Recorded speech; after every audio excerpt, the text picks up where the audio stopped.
All right.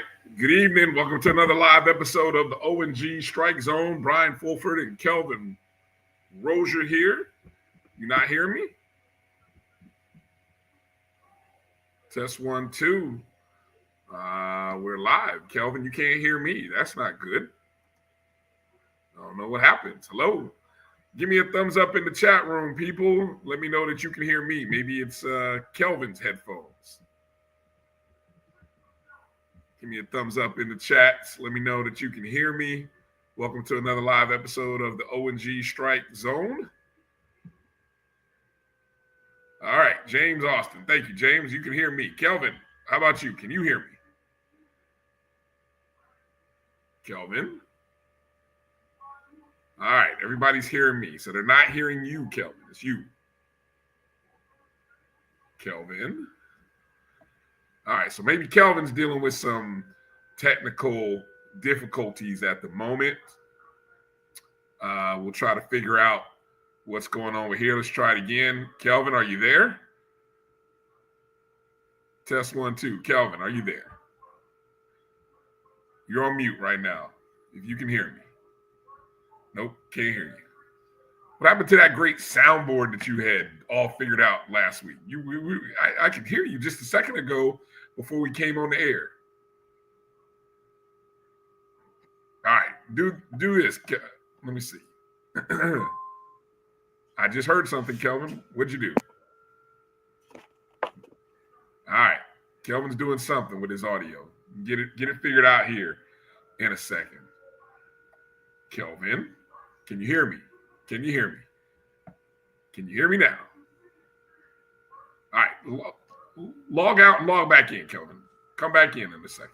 We'll try to figure out what's going on with Kelvin here in a second. Maybe he'll figure out. We'll get that technology thing figured out on our end. Good to have everybody on with you tonight. Or we're looking forward to a good show. Hopefully we get over the little technical difficulties that we're having at the moment. But we're excited about tonight's show. Not only are we going to get a chance to celebrate another championship, but we'll have on our first introduction to our men's basketball coach, Heisman Trophy winner, former first-round NBA draft pick, Coach Charlie Ward Jr., and then that's at the bottom of hour 1. And then at the bottom of hour 2, we will have on Coach Brittany Beall, fresh off of a long week in Gulfport, Mississippi for our Lady Rattlers, as we got all the way to the final day, the if game, in which the Lady Rattlers survived not 1, not 2, not 3, but 4 consecutive games, elimination games, forcing a final game against Jackson State in pretty much a rematch of last year's championship. Unfortunately, we came up a little short, losing to Jackson State 3-1, but could not have been more proud of Coach Beall's Lady Rattlers, as they did a great job in Gulfport. An outstanding, how many games were decided by 1 run? I think we had 3 walk-offs, 3 or 4 walk-offs. So, all kinds of emotions that went into that game. We'll also kind of share some thoughts on the baseball season as we're approaching the final regular season series this weekend against Alcorn State, which, Alcorn State is dead last in the standings. So you don't take anybody lightly, and I know Coach Shoup and the guys won't, but our expectation is that we sweep, and then we're pretty much locked into the 2 seed. There is a scenario where we could take the first place regular season title. We'll talk about those scenarios. Thanks to Dr. Cavill. If you caught last night inside the HBCU Sports Lab, Doc did a great job of breaking down all of the various scenarios. It'd be pretty interesting watching how this final 3 or 4 days in the SWAC baseball season go here in the regular season. So we'll talk about that as well. Let me see if I got Kelvin. Welcome back to the show, Kelvin Rozier. What's up, my brother? Good to be back, man. I had a phone call. My daughter had a phone call, and some kind of way things got switched over to the phone instead of the computer. But I'm good now. All right, all right. Yeah, put that phone on D&D. Do not disturb while while the show is going on. Much love to you. How's everything in Tallahassee? Oh, what a day in Tallahassee, huh? How's everything? Man, everything is centered around this presidential search, and I have to say, I'm extremely proud of the alumni, the students, the faculty, Rattler Nation at large, because we have been, I think, magnificent over these the last 4 or 5 days for sure. We've got 3 candidates that have went. One stands out significantly, and is really he set the bar so high that it's Mr. Hector Candidate the, 2 from yesterday. from UCF, yes, Yes. and Yeah. and then we had a candidate today that was completely opposite of him, right? Unprepared and Seemed that way, right? inexperienced. Yes, yes. So, and Rattler Nation has been making a uh feelings known and been active in the process, and I'm loving it, man. I am absolutely loving it. Yes, Will Packer was here and at the Will Packer Theater Amphitheater, and it's been a lot of coverage, and folks are just they're involved, and that's what we should be. We say we brag different. We have a lot of love and pride in our institution of higher learning, and we have every right to be active and then have a say in how we want to be led and who we want to lead it. So, Rally Nation, love you. You're doing a beautiful job. Yeah, I echo those sentiments. I'm sure no matter any of you and all of you, I'm sure you are part of various chat groups, whether it be alumni groups, whether it be on X, Instagram, text messaging, Facebook. I'm sure they were very interesting in terms of the comments within your own groups. But as to echo what Kelvin said, most importantly, you heeded the call, you heeded the words of our late president, Dr. Frederick Humphreys, and you showed up. You showed up, and I think you made your voice heard. And I heard some great questions, and I heard some great. It was a really good. It was positive. Yeah. You didn't quite know how we would respond. Well, at least there was a small sliver of saying, okay, what are we going to do? How are we going to act? But no, I mean, we were steadfast in our approach, and the alumni were very very solid in what they wanted, and they asked great questions. And I think pray. I mean, that's what we all need to do. We need to pray that our board of trustees listens. That's the key right now. They need to listen. But continue to communicate, though. Oh, for sure. For sure. Do the candidate surveys, send the emails, reach out on social media.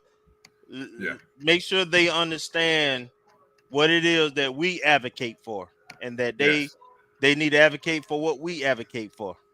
Yeah. Really impressive. And again, we kind of said it last week. We can be adamant about who we want leading our football program, but we need to be twice as vocal as it comes to who we want to lead our university as a whole. And that's what has been the impressive thing. We didn't back down, and we made our voices heard. And so now we've seen 3 of the candidates, and now so here's an interesting question for you. If you're Dr. Paul, you're the in-house candidate.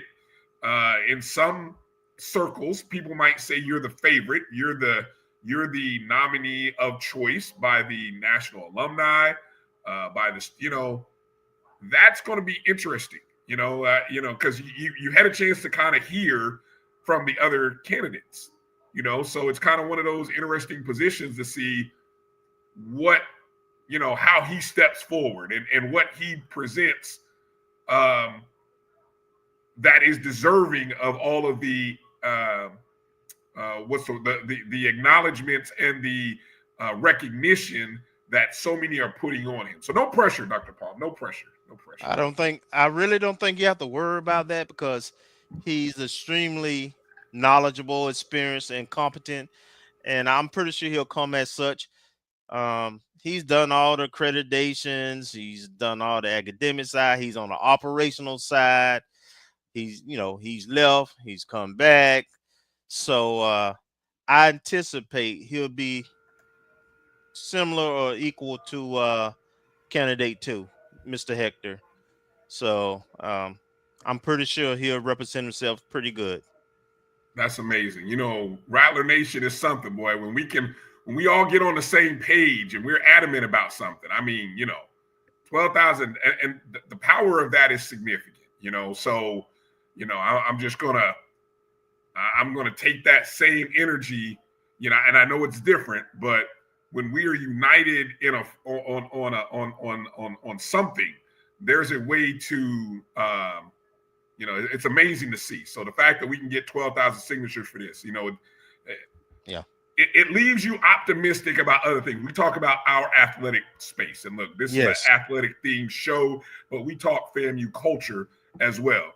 And I'm gonna say, man, if we get this kind of energy behind some of what we're seeing on the athletic fields and courts and track, what we can do. What we can do, boy. I tell you what we could do. Hey, we've got the coaches, man, and the student athletes. We just got to give them more, in terms of resources, whether that be support staff, assistance, strength and conditioning, nutrition, facilities. But yeah, man, we're going to talk about it, man. We're SWAC Tinseltown, man. We're a house of champions here. House of Champions. That's right. I want to thank everybody for coming in and watching the show tonight, however and wherever you're watching the show. Hello to you watching us on YouTube. Maybe you're watching us on our Jericho Broadcast Network's Black College Sports Network YouTube page at MyJBN Online. Make sure to hit the thumbs up and the like button. You also might be watching us on our ONG StrikeZone YouTube page, where you can always catch interviews, replays, cut up segments, post-game press conferences, all that kind of stuff we run on the ONG. So if you're following us here, you should also be following us there. I know you might say, that's kind of repetitive, but I promise there's some things that we purposely put over on the ONG page because it's specifically for FAMU. You can also be a JBN subscriber, support the Black College Sports Network, be a part of what we do. We appreciate all of the JBN subscribers that are in the chat. You can always leave a super chat. You can also hit the Cash App there that you see at the bottom of the screen. Also helps us put some plans in place, right, Kelvin? We want to try to keep doing some new things into the year, and we got those planning meetings that we have to have as it relates to what we're going to try to accomplish in the 25-26 academic sports year. So we want to go to more places. We want to be where you guys are, and we want to talk to more of our esteemed student athletes, coaches, alums, so on and so forth. So, it takes a little money to do that. So all your support is appreciated, and we thank each and every one of you. Hello to everybody watching on X, watching on Instagram Live, watching on Facebook, all of those great places. We say hello to you as well. Again, coming up at the bottom of the hour, we're going to talk to our men's basketball coach for the first time on the ONG Strike Zone, Heisman Trophy winner and first-round NBA draft pick, Coach Charlie Ward Jr., joining us. And then at the bottom of hour 2, Coach Brittany Beall comes back on the show. So get your questions in. Any questions that you have for Coach or coaches, make sure to star them, and we'll do our best to kind of get to them.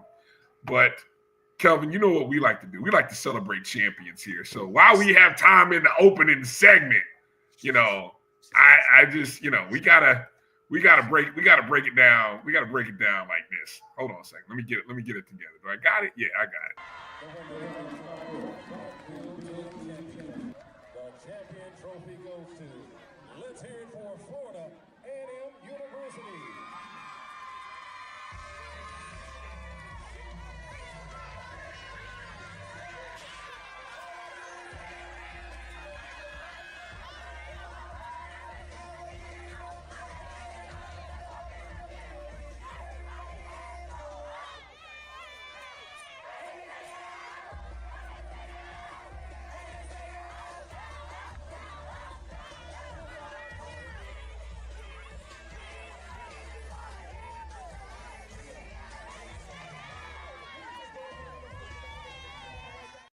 That's right.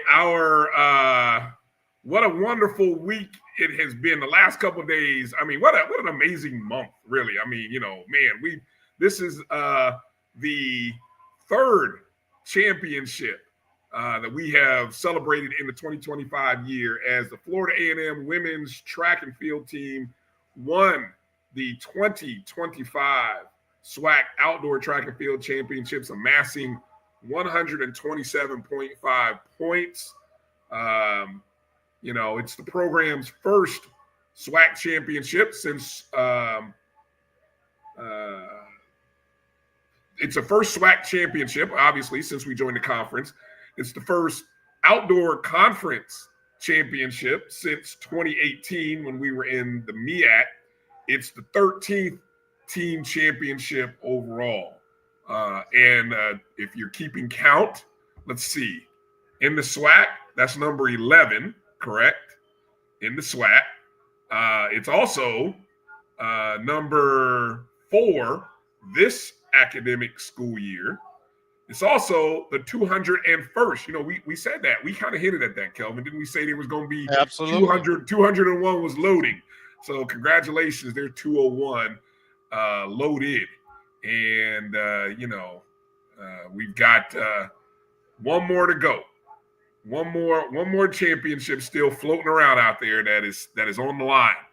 And so what an amazing year it's been for Coach Garfield Ellenwood, the coaching staff, these ladies. And they did a great job. Let me go through some of the accolades here. Of course, let me fix something here real quick. The 2025 most outstanding women's track performer was freshman Ariana Ladson. This young lady, Kelvin, what a week, or what a 48 hours she had as the freshman from Ellicott City, Maryland. Won first place in the 100 meters hurdles, first place in the long jump, finished second to the fastest woman in the SWAC, her teammate, Nia Blocker, and second to her teammate, Nia Blocker, in the 200. Then she was a part of the 4x100 meter relay team, which won first. And let's keep it real, Kelvin. We probably should have won the 4x400 to close the night. Wait. Probably? I mean, we smoked the field. We did. We smoked the field. On a technicality, right. On a technicality, we end up being disqualified despite winning. But that was the cherry on top of the cake. But yeah, Ladson accounted for by my count, 36 points on individual events, 46 as a part of individual and group. So definitely worthy of the most outstanding women's track performer of the tournament. There you can see her right there with the 100 meter hurdles on the podium. Then she won the long jump. I think that was on day 2. And then she was a part, of course, of the 4x100 team, which was and like I said, the 4x4 smoked everybody as well. That's the ladies who are part of the 4x1. And then, of course, we talked about rolling right next to the fastest woman in the SWAC. I mean, shout out to Nia Blocker, friend of the show. Fastest woman in HBCU, I think. Is it? Is she? Yeah, I mean she's like top 30 in the country. All right. Well, there's the tweet. That 200-meter run of 23.0 second put her 25th in the nation. Yes, sir. In Division I. And then, of course, in the 100, she is now 17th in the nation with an 11.24 run. So definitely just kind of the double dip where she's the fastest woman indoors, the fastest woman outdoors. True sophomore. Wow. That's amazing. Look at that. Look at that podium. You got a true sophomore and a true freshman. Yeah. I mean, come on now. I mean, that's outstanding. Outstanding work. And then we had another first place finisher as well, Caitlin Smith. Caitlin won the 400-meter hurdles. And I think, if I'm not mistaken, Caitlin was also part of the 4x4 team that was, again, the fastest team that should have won, but whatever. But anyway, Caitlin, she did her thing. Congratulations to Caitlin. And let me see. We had a couple other ladies. Tatiana Martinez came in third in the women's 400-meter dash to get on the podium. And, okay, yeah. So I'll stop for a second. Yeah. So what stood out to me, Brian, first and foremost, is this team is built on speed. Yeah. If you watch the 200, which just catapulted us from like 4th or 5th place to first, we had like four young ladies in that race. Yes. And we finished 1, 2, 5, and 6, maybe. You're talking about a 200-meter dash. Yes. Yeah, 1, 2, 5, and 7. And that was the key, because at that point, I talked about this. We were live on the air on Dr. Cavill's show yesterday. As I was looking at the numbers, because at one point you even brought up we were down 60 points, and they have these nice little projected numbers if you're following the live tracker. So you're like, oh, there's no way, FAMU. But then when you watch when you watch it play out, and then there were two races that stood out to me, was the 200, because as you mentioned, we had 4 runners, and if anybody doesn't know, I think you get points for finishing top 8, anywhere from 10 to 1. You get points if you're in top 8. So we had 4 runners. Alabama State, who was running second, or I think at that point they were in first, they had 2 runners. And then I also noticed this was about 4 races to go, 3 or 4 events to go. The 5,000 meter, Kelvin. That was another one that I looked at, where we actually had a young lady in there, Tara Burt, who she had one of the faster times amongst all, and she was all by herself, and there were like 4 Alabama State ladies that were a part of that race. And I was like, if we can somehow dominate the 2 and then place in the 5,000, we're going to win this. And sure enough, Burt finished 4th in the 5,000. And of course, as you mentioned, we finished 1st, 2nd, 5th, and 7th in the 2. We went into the final event, which was the 4x4. With everything wrapped up. Yeah, it was an 11-point lead, 11 or 12-point lead. Technically, we didn't even have to race the 4x4, and we had it won. But the fact that we won that race. I don't care what you say. Well, we smoked it. We didn't just win it. We smoked the field. It's just that because I saw someone ask that I think Blocker's the one that ran the second leg. And on the second leg, the first 100 going around that curve, you have to stay in your lanes. And then once you cross that quarter, that 100, then you can get into the inside lane. And I think she was a few steps too quick in coming to the inside lane, but she was running by herself, so she. So I mean, that was that was an amazing race.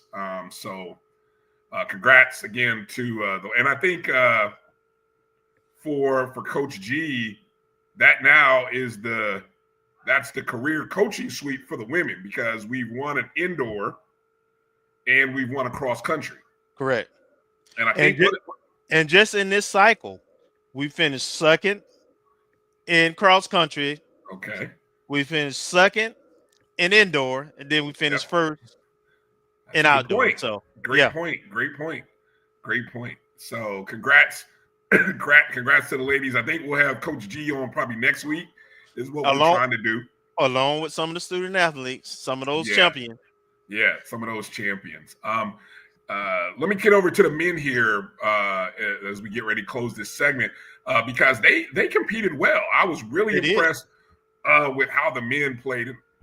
Of course, it starts with Kirk Dawkins. I'm biased. He's the most entertaining person in track for me. He is. I sit and wait till that last lap come. I have to see it. I can't miss it, man, because he puts on a show. Yes, he does. He did it both. Not only running the 800 meter in a time of 1:50.21, but then he did it in the 1500 in a similar fashion where, he kind of laid back and everybody, let everybody get comfortable. And then the last 2 laps, pew, just gone. Just got by everybody. So outstanding work by Kirk. Some other guys who placed well. Keep your eye on Darian Lawrence, ladies and gentlemen, because Jamarian Stubbs, who was the champion of the 1 and 2, he's a potential Olympic guy. Stubbs is a absolute beast. He's top 3 in the nation. Yes. Yeah. And right there next to him on both the 100 and 200 stand was Darian Lawrence. Yep. Outstanding. I'm trying to see which race. I don't know if I captured this here. The 100. In the 100, he got started late out of the blocks. He might have been the last person out the blocks, but his top end speed is the same as Stubbs. He just don't have the same start as him. And he walked the field down, man. I didn't know how strong he was, man, but yeah, he's a strong runner. Was it the 100? Was it the 2 or the 4 where we finished? Where it came? I think it was the 400, which unfortunately I don't have a graphic for. I'm just definitely kind of putting up the recognition for the guys, not only the 4x400 team, but then you saw Leonard Mastari finish 3rd. But and then of course, shout out to Coach G, recognized as the outdoor track coach of the year. So we definitely shout him out. He's got 3 coach of the years, 1 in every part of track. So he got the cross country coach of the year. Yeah. And he has the indoor when they won it last year. Yeah. Right. Yeah. The event that I'm missing was the 400, which the 400 was the one where that was an amazing race that came down to, a nose or a lean at the end. It was a lean. And we finished 3rd in that event. I don't know if hold on, I'm going to quickly pull it up. I know time is tight here. Men's 400. No, maybe it wasn't the 400. What event was it, Kelvin? You know what I'm talking about? Do you know which event I'm talking about? I do not. No? Okay. Oh, wait a minute. My bad. It was the 110 meter hurdles. Okay. The men's 110 meter hurdles. Leonard Mastari. I think I just showed the picture of him, if I'm not mistaken. You did. Okay. That came down. First place was won by a young man from UAPB, 13.83. And then a 2nd and 3rd tie between Mastari and a young man from Alabama State at 13.85. So came to the lean. It came down to the lean. Yeah. At the end, what an amazing race that was. So that was that was an awesome race. So we'll talk a little bit more about championships and a great debate on what champions matter. Do you care about the Commissioner's Cup? Do you care about the actual championships won on the field, court, and track. We'll debate that a little bit later in the show. But let's get to our first break, because on the other side, we got our guest coming in for the first time on the O&G Strike Zone. We're going to bring in head coach Charlie Ward Jr. Any questions that you got, put them in the chat. Maybe if we have time, we'll get to them, but we look forward to talking to Coach here in just a second. You're watching the O&G Strike Zone right here on the Black College Sports Network. We'll be back in just a moment. Planning an event? From weddings to corporate functions, CMJ Events LLC brings over 15 years of experience to make your vision a reality. Based in Metro Atlanta and serving statewide, even internationally, we provide versatile event planning and authentic catering cuisines tailored to your needs. Whether it's pre-game meals for student athletes, fundraisers, weddings, corporate functions, CMJ Events LLC is your one-stop solution for exceptional service and unforgettable food. Our diverse culinary heritage means we cater to all cultural tastes, dietary needs, and food restrictions, making every meal uniquely yours. Let's make your next event unforgettable. Visit us on all social media at CMJ Events LLC or email us at cmjeventsllc@gmail.com. Also give us a call at 404-664-3882 so that we can start planning now. This is the Dean of the College of HBCU Sports, Kenyatta Cavill of Dr. Cavill's Inside the HBCU Sports Lab with Mike Washington and Charles Bishop. Come mix it up in the lab where the course lecture is in session every Tuesday from 6 o'clock p.m. Central Standard Time on Facebook Live, YouTube Spreaker, or the BCSN app, as we discuss all things about the HBCU sports culture, including exploring the week that was in the sporting HBCU diaspora, as well as the upcoming week of HBCU sports. With me, the Dean, the College of HBCU Sports, on Dr. Cavill's Inside the HBCU Sports Lab with Mike Washington and Charles Bishop. Course lecture dismissed. You're looking for the latest information on Southern University sports, the Southwestern Athletic Conference, and HBCU athletics. There's only one place to go. Tune in to the Carlos Brown Show, exclusively on the Black College Sports Network. Thank you guys for what you do for HBCU athletics. This is a fantastic avenue for all of us. This is our ESPN, so we love what you guys do. Bryan, AD, Roy, all you guys at BCSN. We really appreciate what it is that you guys do for us.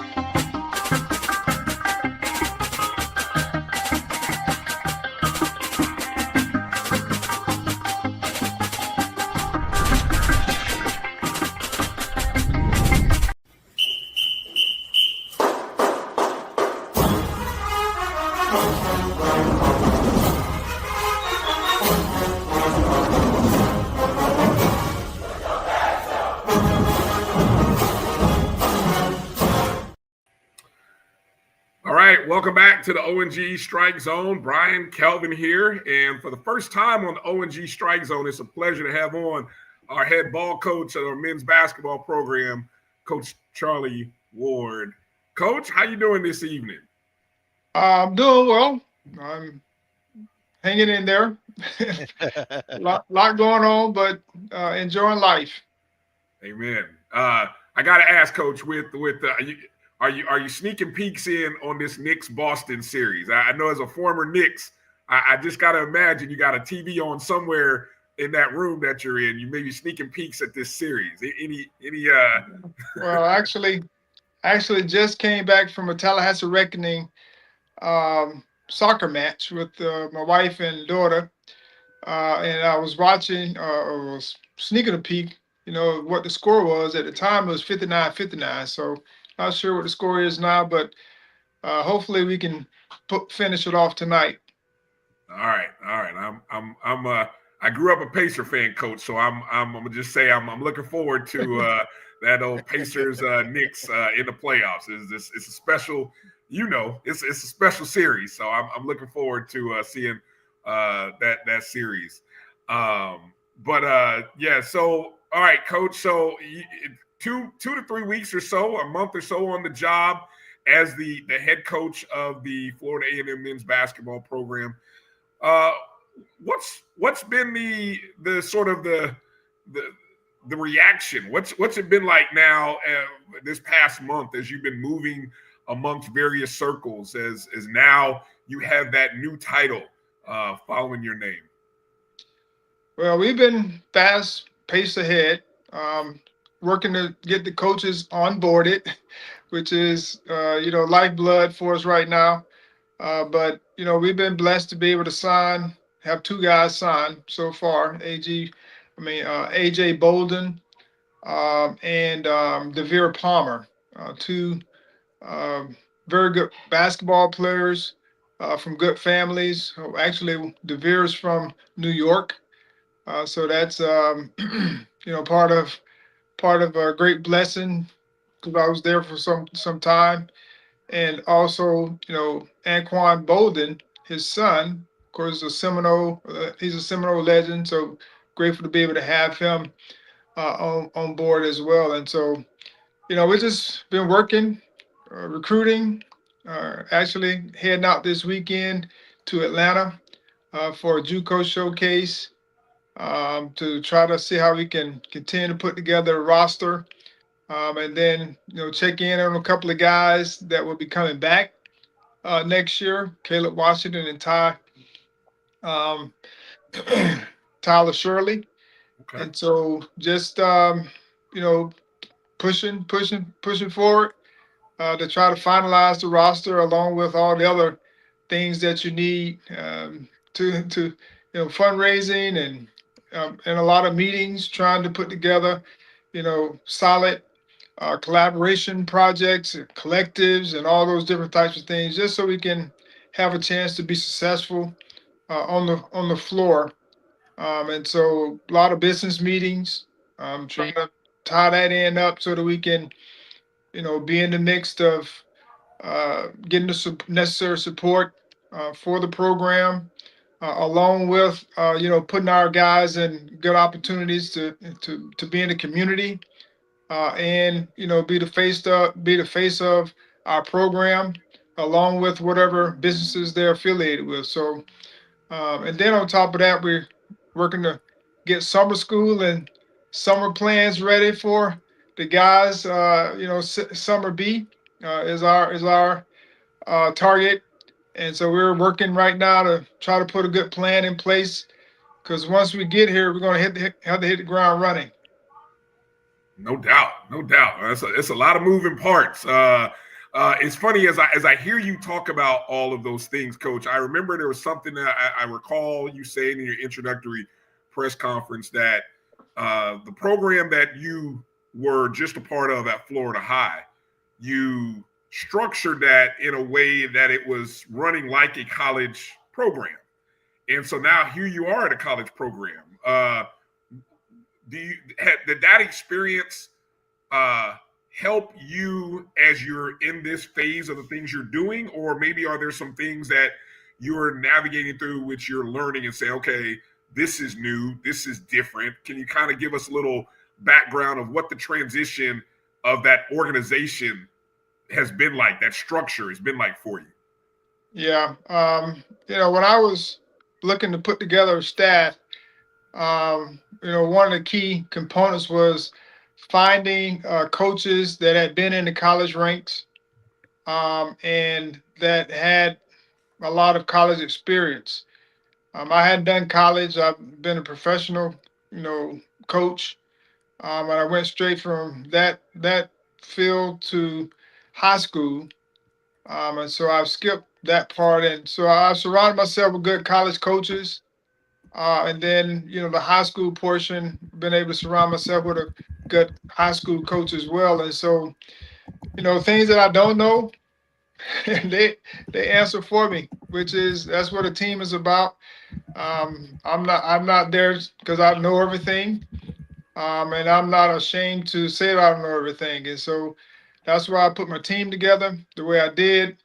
And some of the foundational things, as we talked about my high school program, we did a lot of things because we had guys we were prepping to go to college. And so one of the things I've learned is they were like, Coach, I wish I would listen to you a little bit more about the strength and conditioning piece, because we had a strength and conditioning coach while I was there. We had an academic coach as well to help them with study hall and make sure the grades were on point. And then just taking them out of town on trips, preparing them for traveling and then playing and the bonding and all the different types of things, team community outreach. All those things are part of what I learned over my career as an athlete in college and in my professional career. And so just putting all those pieces together for them, and it was, we only did it at a foundational level because we didn't have all the resources that a lot of colleges have, but we gave them a foundation of what it's going to look like with structure. And so we practiced. We had times where we practiced during the summer where they had to come and work out, 4 days a week. So giving them just that structure of what it takes to be committed and be the best that they can be, and that's all things that in college, that's what you want guys to be held accountable for getting better. And the only way you can do that is if you're in the gym or you're putting in the time to do those necessary things to get better. And I always told my guys that if you only play one sport, you can't come back the same way, same skill level as you did it the year before, because you have to get better. If you're only playing one sport. Now, if you're playing multiple sports, it's understandable to be at a certain level, skill wise, but that still doesn't mean that you can't make an impact. And so that's one of the things we're going to be harping on is guys just coming back different, and not just basketball wise, but academically, putting themselves in the best situation as well. The summer school, whether it's study hall, whatever it may be, taking ownership of that themselves and continue to grow and develop in all areas of your life. Nice. Go ahead, Kelvin. Welcome to the show, Coach. And what I want to ask about your decision to accept the FAMU job, because I heard you mention that you weren't really looking to go to college and coach college at first, and this opportunity came about. So what was it about this particular opportunity at this particular time that was appealing to you to want to make the jump to college? Yeah, so I mean, all things in life, prepares you for something.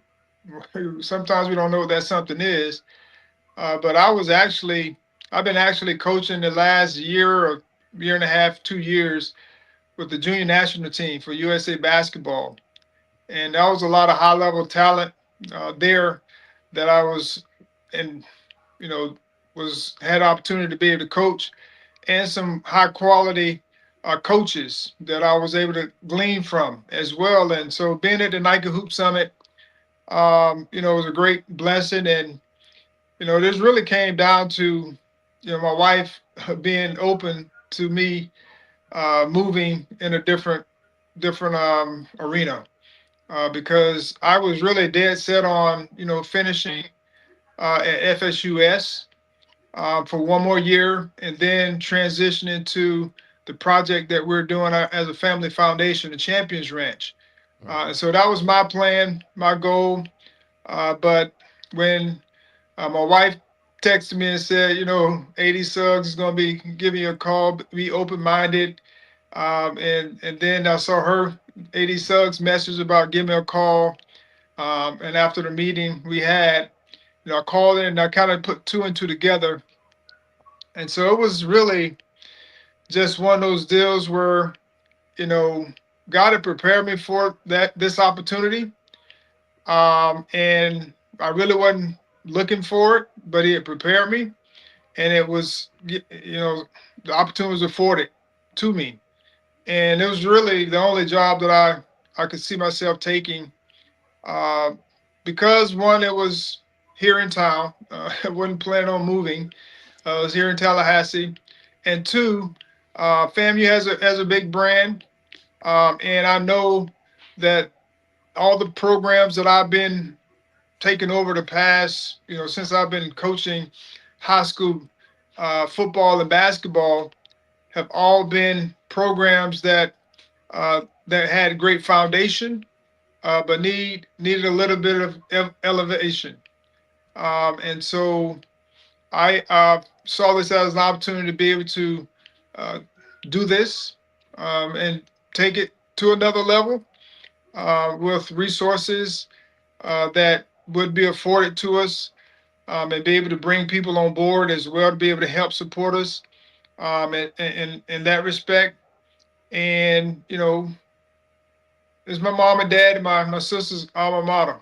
And so I grew up, as you heard, I grew up going to family football games. So it's just, it's funny because I was in my office during graduation, and I heard the alma mater, FAMU's alma mater. And I just remember my mom and dad after the games and football games and basketball games, standing singing the alma mater after the games. And so it kind of hit home that, I remember this song, and then the band always playing the certain march songs. We used to have the albums playing on at the house when we were little kids, dance and the marching, like the marching 100 around the house. And so now I hear the songs, the songs again, and it's like, deja vu. And so it's just, never thought that I'd be in this situation, but God knew what was next for me, and I'm just grateful that I have this opportunity. Okay, and as a follow-up, coach, I know you're putting together your staff and your roster, and so how's that going? And then two, while you building this program, ultimately, what do you want this team to look like? What kind of style of play? What kind of recruits you looking to bring in? Well, our goal, like I said, when I was looking to put the staff together, I needed college coaches, and I was looking at high school, coach as well. And so, I've been blessed to be able to have at least, I'll say, one coach. He's on board. He's onboarded, so I can give his name. But Jared Lazarus, who was at FSU, Beall, South Florida, and then he was at Middle Tennessee State as well. And so he's been in the game for some time, and I knew him over the years at FSU doing basketball camps, and also Coach Hamilton's, basically director of basketball ops. And so he's my right hand man, and he's been a great blessing. Just helping me put the team together. Just his work ethic, his loyalty, his commitment to, the guys that we're recruiting, and then his organization. I mean, the dude is he's super organized, which helps me out because I'm more of an idea. I have some things down, I write some things down, but he organizes it all. So it's just a great match. And then we have have other coaches that will be on board as well. That's all mostly from the FSU tree in some form or fashion. And so, but they've been different places. Just so it's a evolving deal. And as far as the roster is concerned, we're bringing back 5 players from the current roster. Jordan Chapman being one. Yeah. And I mentioned Caleb Washington and Ty Shirley, been Leonard Taylor, and then Jermaine Charles. So those 5 guys are coming back, and then we'll be adding, a few more to round out the roster. But people ask me about the style of play. We play to the style of the players that we have. But one of the things that I've built over the years as far as the style of play and the mentality is, try to have as many guys on the floor that can score the basketball and function with without the ball, and then having a couple guys that can create double teams, and so that other guys can be prepared and ready to play as well. And so we're not looking to have a 20-point score every night. If it happens, it happens, but that's not the goal. The goal is to be able to have a guy that can get you a bucket when you need it, whether it's on the perimeter or in the post. But try to find someone that can create double teams while having shooters around them, and then just playing the guy's strength. Playing great effort is something that we always want to be our DNA. Defensively, be things that we're going to have to hang our hats on. So we'll work really hard on the defensive end to compete at a high level. Be tough-minded. We'll practice that way. Like sometimes there won't be fouls called just because they may not call them in the game. So you got to be able to finish through contact, and we'll be organized to the point where it looks like we're practicing, and if not, then we'll get it corrected. But the goal is to be competitive. Yeah. We want to compete regardless of who we're playing. We want to be able to compete. And so that has to be something, and that's something that we're looking at now when we're bringing guys in. Are they on a winning program? Are they willing to compete, regardless of who they're playing against, whether it's Giants or Grasshoppers? So it doesn't matter, who it is. We got to get in there and prepare ourselves and compete at a high level. Of course, we got to execute in order for us to be successful. But those are the type of guys that we're looking to bring in, and then you have to be selfless. Understand your role, and don't be ashamed of your role, because if you're ashamed of your role, then you're not going to get the best out of yourself. And so I played all different types of roles, as you heard me say. I've been a superstar, I've been the backup, and I've been the guy on the bench. And so we always have to play our role, and we have to prepare for what we want. And I tell guys all the time, they want more shots. Well, are you preparing yourself to get more shots? Because you may be that guy that may get more shots, but right now you're not that guy. So, when you get your opportunity, you have to make the most of it. And so just understanding where you are in your role, and but everyone has to be selfless and play as one unit for sure. Awesome. So yeah, I always love being able to learn something from you coaches. I just jotted that down, Kelvin. Do not be ashamed of your role. That's something I got to lean that. I always learn something when we have these interviews with our coaches. I got to take that down to my guys at the high school level. I think Marcus Green is also in the building. Marcus, welcome to the show. How you doing? Well, I'm glad to be here. Got in a little earlier this time. Yeah. I'm gonna get you in there. You got a question for Coach? I'll let you get a question in here before I come with something else. You got a question for Coach? I do. Good evening, Coach Ward. I'm glad for you to join us on the show. I'm glad to meet you. Thank you. Nice meeting you too, Marcus. My question, I guess with everything swirling around and you coming from the high school ranks into a college job, have you had a chance to get your feet settled around all the changes going on, not only being a new college coach, but also everything with the house settlement and NIL? And how does that, is it daunting as a first-time coach having to come into that? Not really. There are some things, and like I mentioned earlier, we have a lot of people that know more than I know, so I lean on them a lot for information. And so sometimes it can be swirling, overwhelming, but that's part of the job. I think, especially whether it's first time or your old hat, There's a lot of things that come at you all the time, and so my mentality is to lean on the people that are there for that understand it and know it, and also learn from them. And so, but I've been prepared for the moment.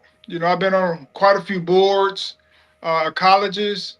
I've been at the State Athletic Association. I've coached professionally, coached in high school, and so I've had a lot of great experiences to understand and know, what leadership looks like. But always learning and growing in this role. But when it's all said and done, you have to take it one day at a time. And as I always say, what you don't get done today, you have to finish tomorrow.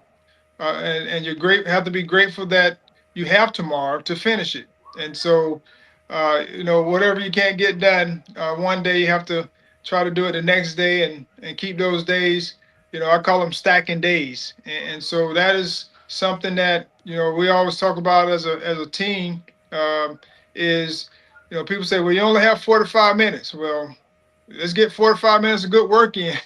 And so those 45 minutes, you keep adding them up, good work, then it turns into what you're looking for. And so you have to use the time that you have, and make the best of it. And so that's what I'm doing each and every day. We're starting to meet more.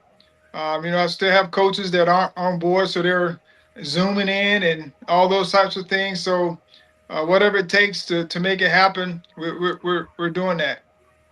Okay. Well, thank you.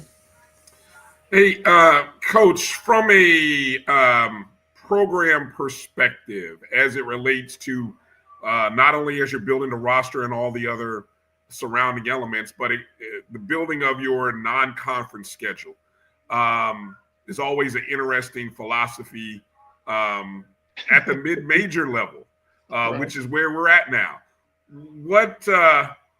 What are some of the goals, or really what is your desire to be able to do with your non-conference schedule? Well, this year we're going to work to try to take a different approach, where we're not playing as many of the bye games as we've seen in the past. So I think we currently have 5.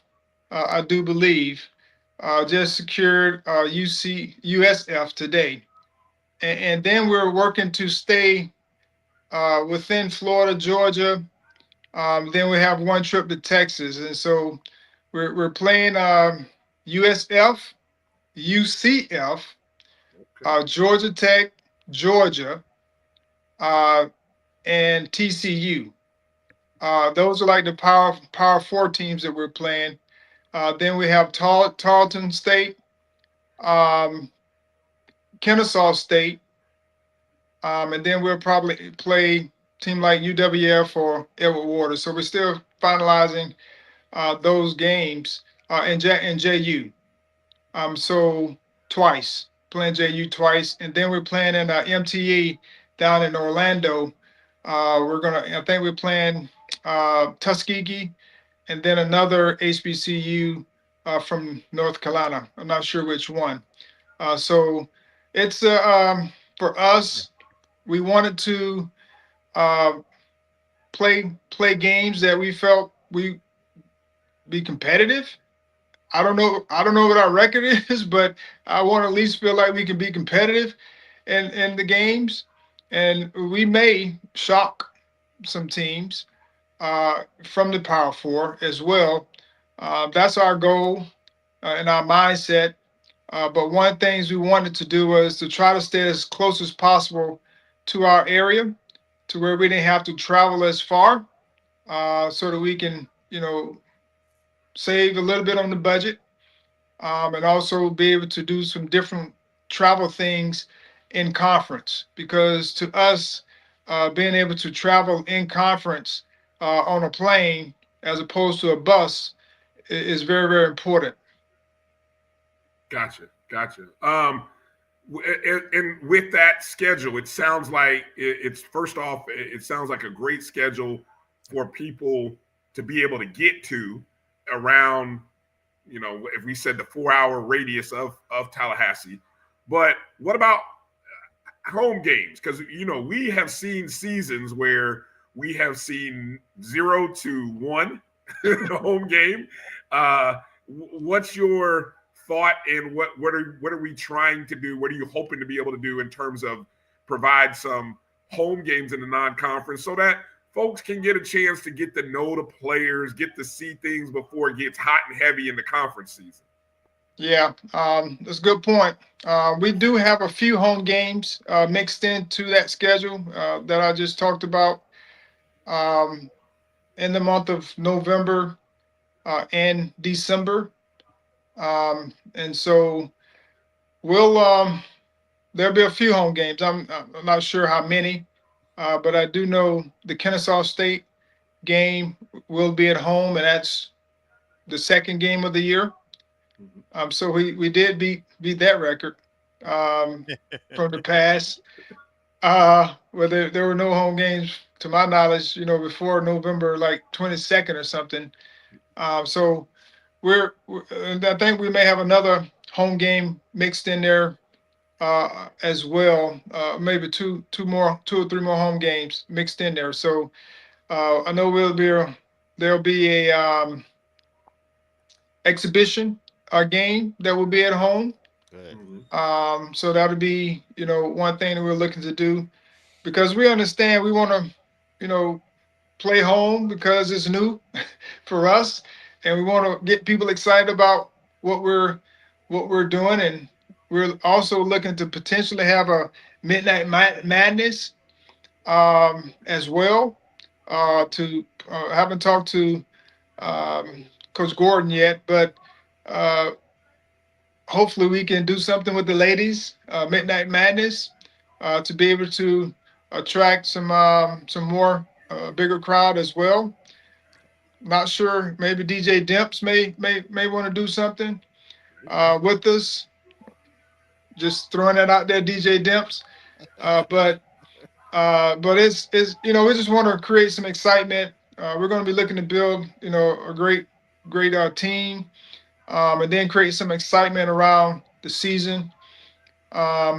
We have some guys on the horizon that may raise the bar a little bit for us, coming from Power 4 conference, that's going to help us as well. So we're working to try to put a good product on the floor each and every night with some depth. That's very key for any team. Got to have depth, and so we're working to try to have competitive depth.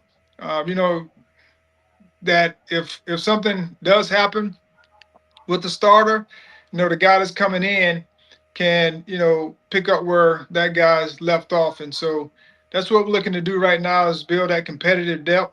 And we know that when you compete in practice, we heard the term iron sharpening iron. That's what we're looking to do with the roster as well. Right. All right, go ahead, Kelvin. Give you a chance to get in there.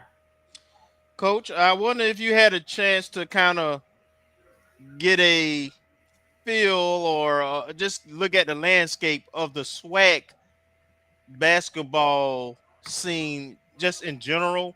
I know you got people like Coach Mo Williams, who played in the league also, who's at JSU, and there's also a lot of former players who like doing GMs type things now, and that's a new thing that's happening on the scene.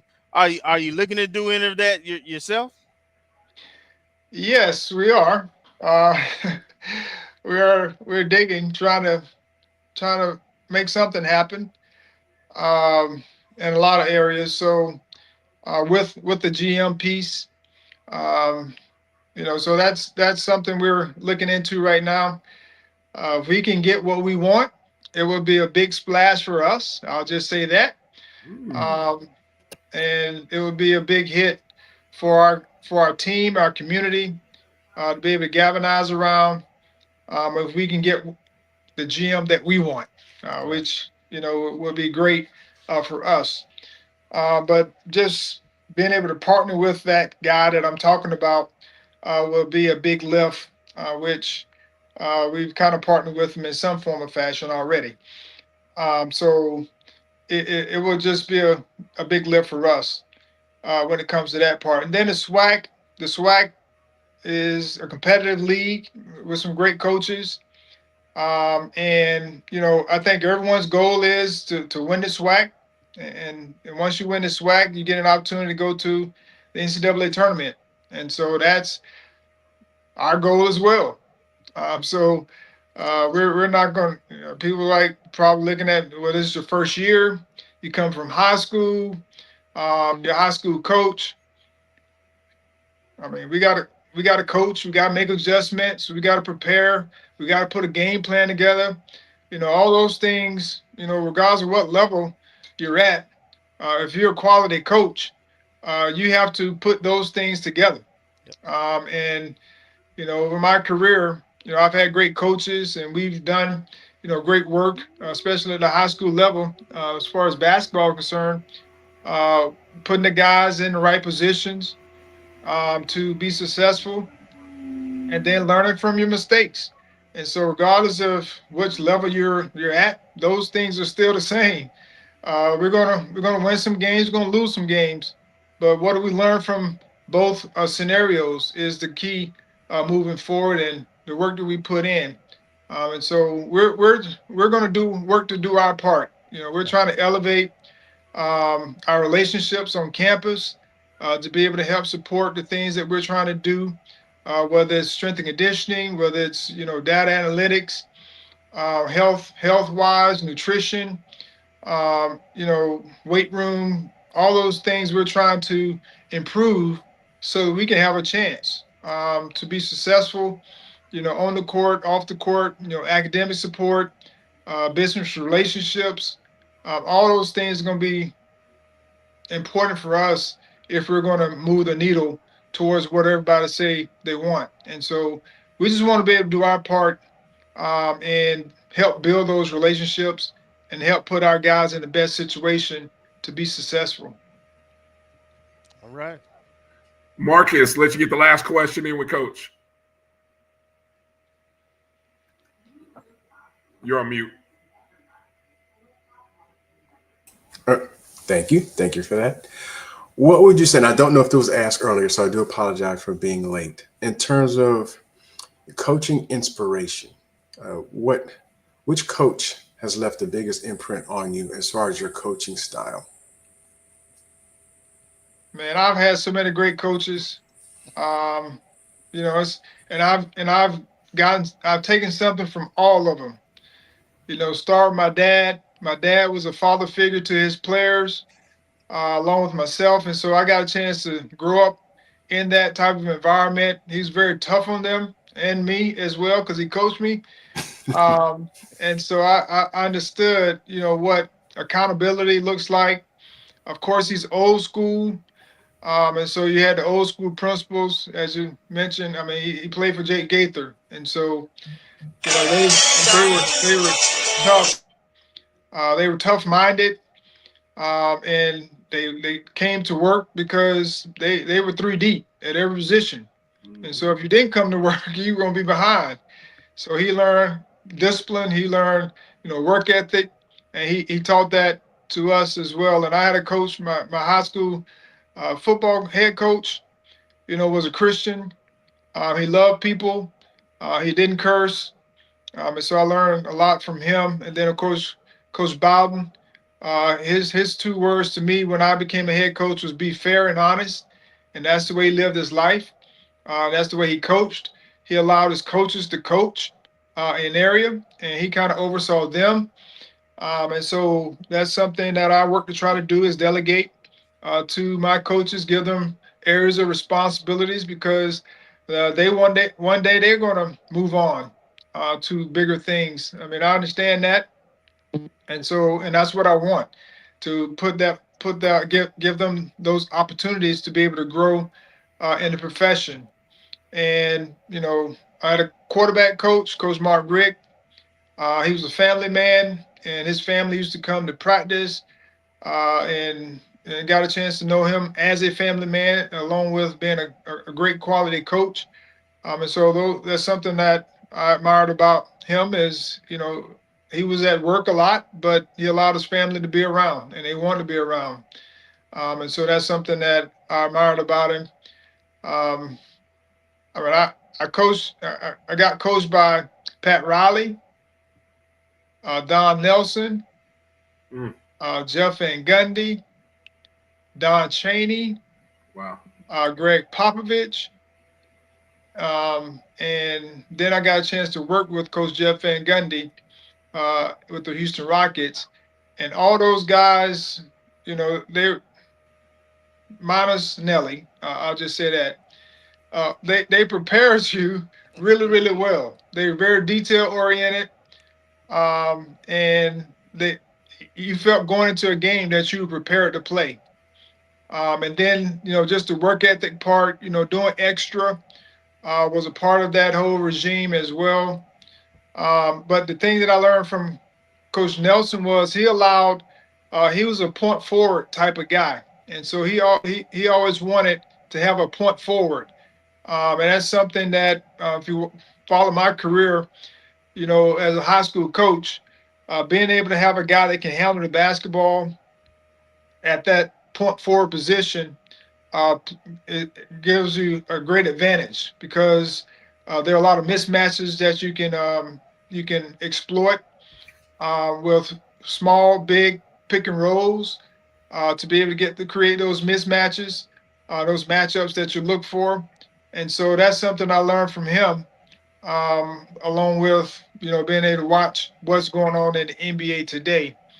And so when I look back at that tree of coaches that I was influenced by, and I forgot, I learned a lot from Coach Pop, because one of the things he did was he held the best players at a high level. He held them accountable. And so, being in those meetings, watching film, and him getting on Tony Parker and Tim Duncan and Manu Ginobili, like they're rookies. That was encouraging to see, and then them accepting the encouragement from him, and them changing. That was commendable as well, because normally you may not see that. You may see the best players shutting down or going back at the coach, but that was just that relationship they had was commendable. So, those are things that I learned a lot from, and I work to do, and I share with our guys, that I've coached. I'm like, I don't care. You are our best player, but I don't care if you're not doing what you're supposed to do. We're going to encourage you. Like there's no rules bigger than anyone, and I tell them I'm included. Like the head coach is included in that deal. If I do something that's improper, I get relieved from my job, or I get reprimanded. And so, I just let people know that we're here to help everyone grow and be the best that they can be. Right. Thank you, Coach. Great question, Marcus. Hey, real quick from the chats, Coach, our friend of the program, Kenya, says, she said, thank you for pulling Palmer from Jamaica, Queens. The Queens, New York Rattlers got you back, Coach. Yes, we're gonna have to make a trip up there one of these days. Well, when you do that, I know Kenya Sykes will be there with the New York Rattlers. They will be there. They will be deep. I know they will. Yes. For sure. I guess last thing I want to leave you with, Coach, I'm going to echo what my guy EA said. What can the alumni and the fans do right now or in the upcoming, weeks, months to support your program? Well, we have, depending upon where you are, we're going to be coming to some of the major cities, as I talked about, especially playing. We'll be in Dallas-Fort Worth area. We're playing TCU, so I know we have a lot of Rattlers there. Yep. We'll be in Atlanta area twice, playing Georgia Tech in Georgia. And then we'll be in Orlando and Tampa. Orlando twice. Yeah, Orlando twice and Tampa once. And so being able to support at the games, but also being able to have opportunities for our Rattler alumni to speak with our players on where they are and how they can get to where they are, because they will be alumni one day as well, and we will have opportunities for collectives that we're going to be looking to do, and we'll be raising funds for projects that we're looking to do to help the player experience on campus. And so there are numerous ways to make that happen, along with, as someone mentioned, getting your season tickets. So that would be ideal on how we can support, because, one of the things I always tell people is we're going to prepare to win. That's every day, every practice. We're going to prepare to win. And we hope that when we show up on game day, it looks that way. So, but when it's all said and done, please, I know there'll be a lot of people, if we're not having success or when we're having success, all I ask is for people to encourage us, because we will be working hard to correct whatever mistakes we've made, and we'll also be working hard to correct or improve the things that we do well. And so one of the things I want us to be as Rattlers is understand and know that we're putting our best foot forward. Even the players are doing the same thing. And if you hear people talking about us negatively, please just ask them to pray for us, so that we can do better. Instead of just putting our name out there in the streets like we're not working. So I just want to ask people to encourage us in that way. Pray for us if we're not doing well, and pray for us when we're doing well, and then show up regardless of how things are going, because we need the support at all times. Absolutely. Oh, well said. Well said. My guy B Starks already said he got his season tickets, Coach. Yes, already I'll see you there. Exactly. I know Tamara T will be getting her season tickets as well. There'll be a few other folks I know. And look, anything that we can do on our end, Coach, we're gonna be.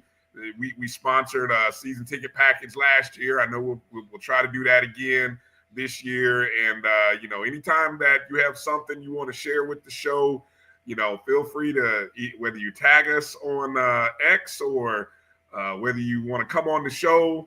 You got an open forum right here, Coach. Anytime you want to talk to Rattler Nation, all you got to do is make the call and you're on. Well, I appreciate you guys having me on tonight, and welcome to the family.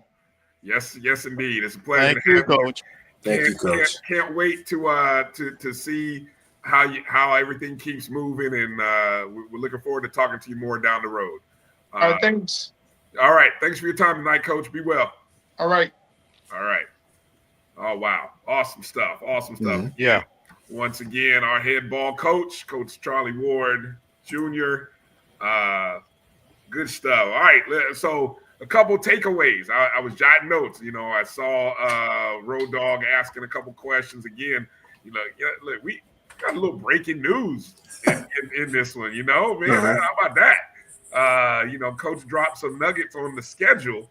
Yeah. USF, UCF. So that's Central Florida, Orlando, Tampa area. And then Georgia and Georgia Tech. So that's might be happening within probably a 2-day window. Probably you get somebody on a Thursday, somebody on a Saturday, or some combination like that maybe. Yeah, and we went out to Tarleton last year, so I'm pretty sure Tarleton would probably be one of the home games. And he did mention JU twice, so that's probably a home and home. We play them down in Jacksonville. They play us here. I think he said Kennesaw State possibly coming home. Right. Well, he said definitely that they were going to be a home game. I'm curious about that. He mentioned that HBCU event. I'm gonna have to do some digging on what that is. In Orlando. Right? Yeah, I'm gonna have to do some digging. I'm gonna have to find out what that is, and maybe we'll have to report next week with more details on what that event is, featuring Tuskegee, somebody from out of the North Carolina. I have to do some digging. I'm going to ask some questions. I have an answer maybe by next week. I am so excited to hear the philosophy of the schedule. I have been advocating for this for the longest, man. Give the team an opportunity to be in front of their home crowd out of conference, build up some confidence playing teams that you definitely can be competitive with and win.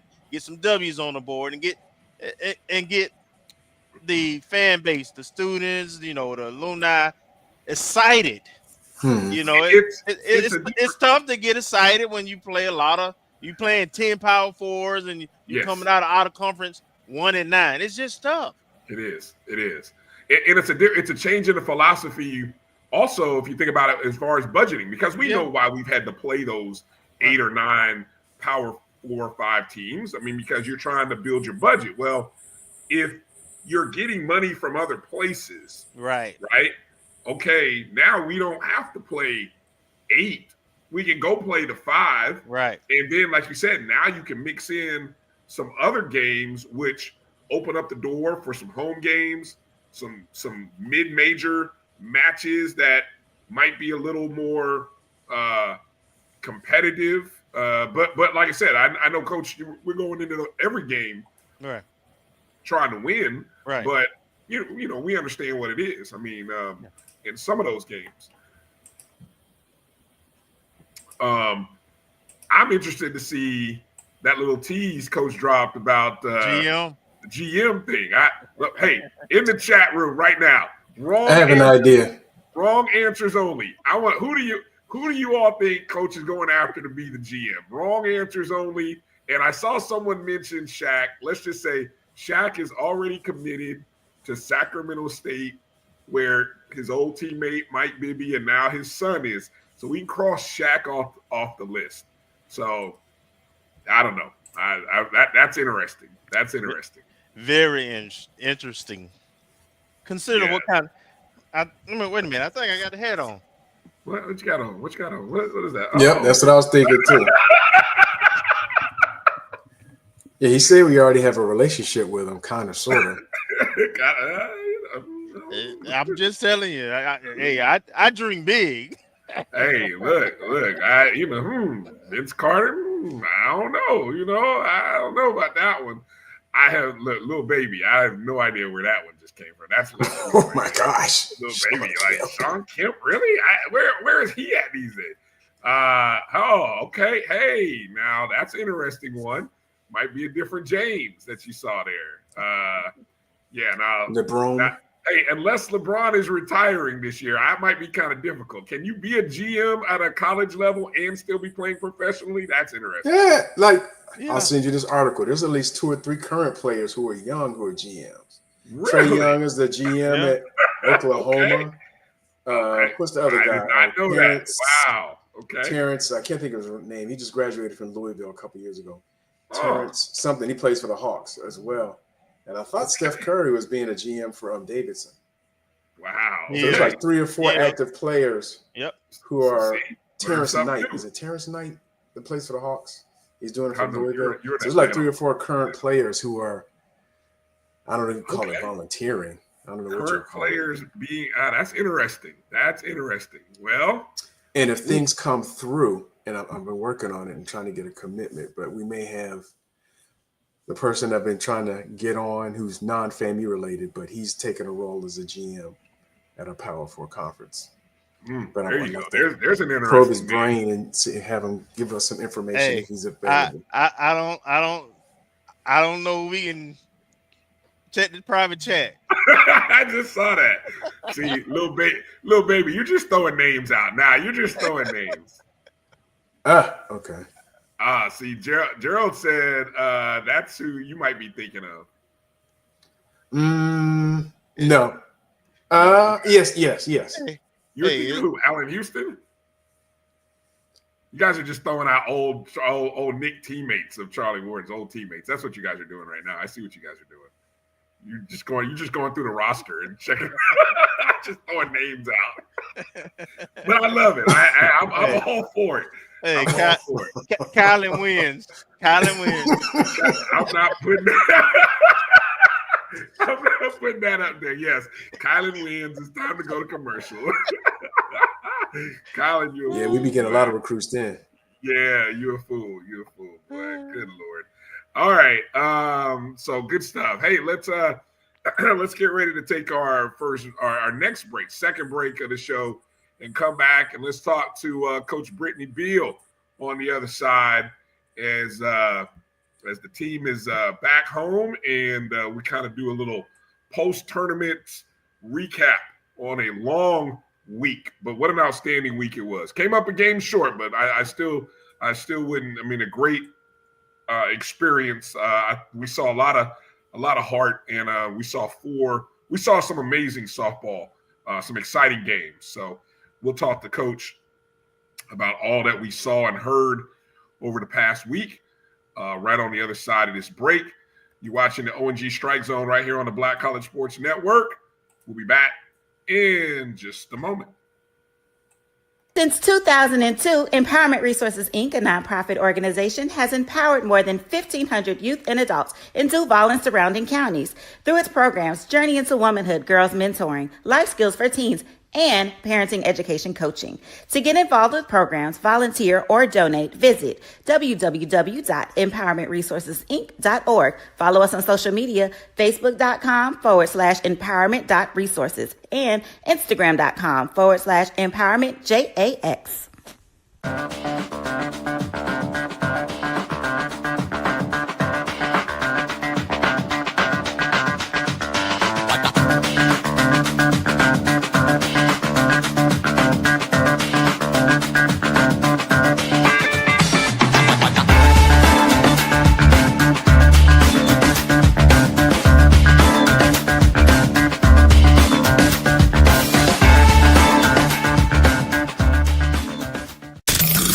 The human voice has always connected audiences with experiences. Major brands all across America have trusted Kever's voice time and time again.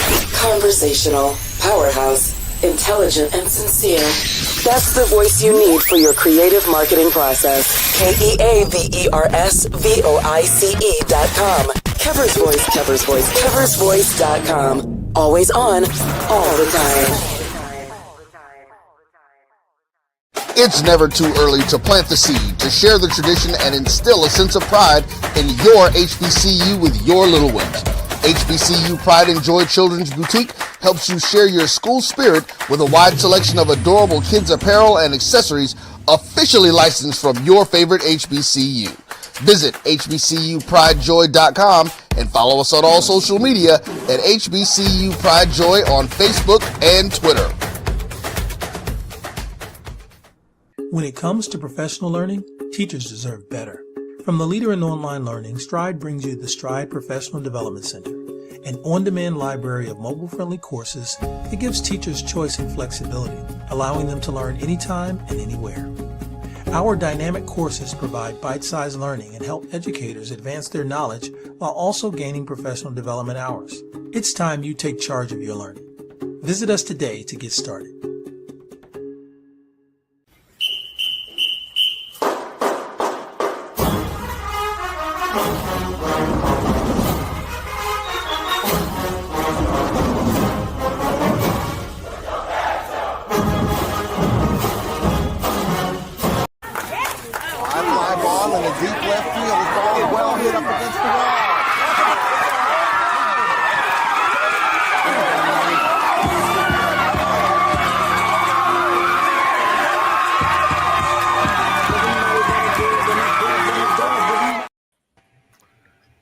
Welcome back to the ONG Strike Zone. Bryan, Kelvin, Marcus, and joining us is our head coach of our softball program, Coach Brittany Beall. Coach, welcome back on the show. Congratulations on an outstanding run.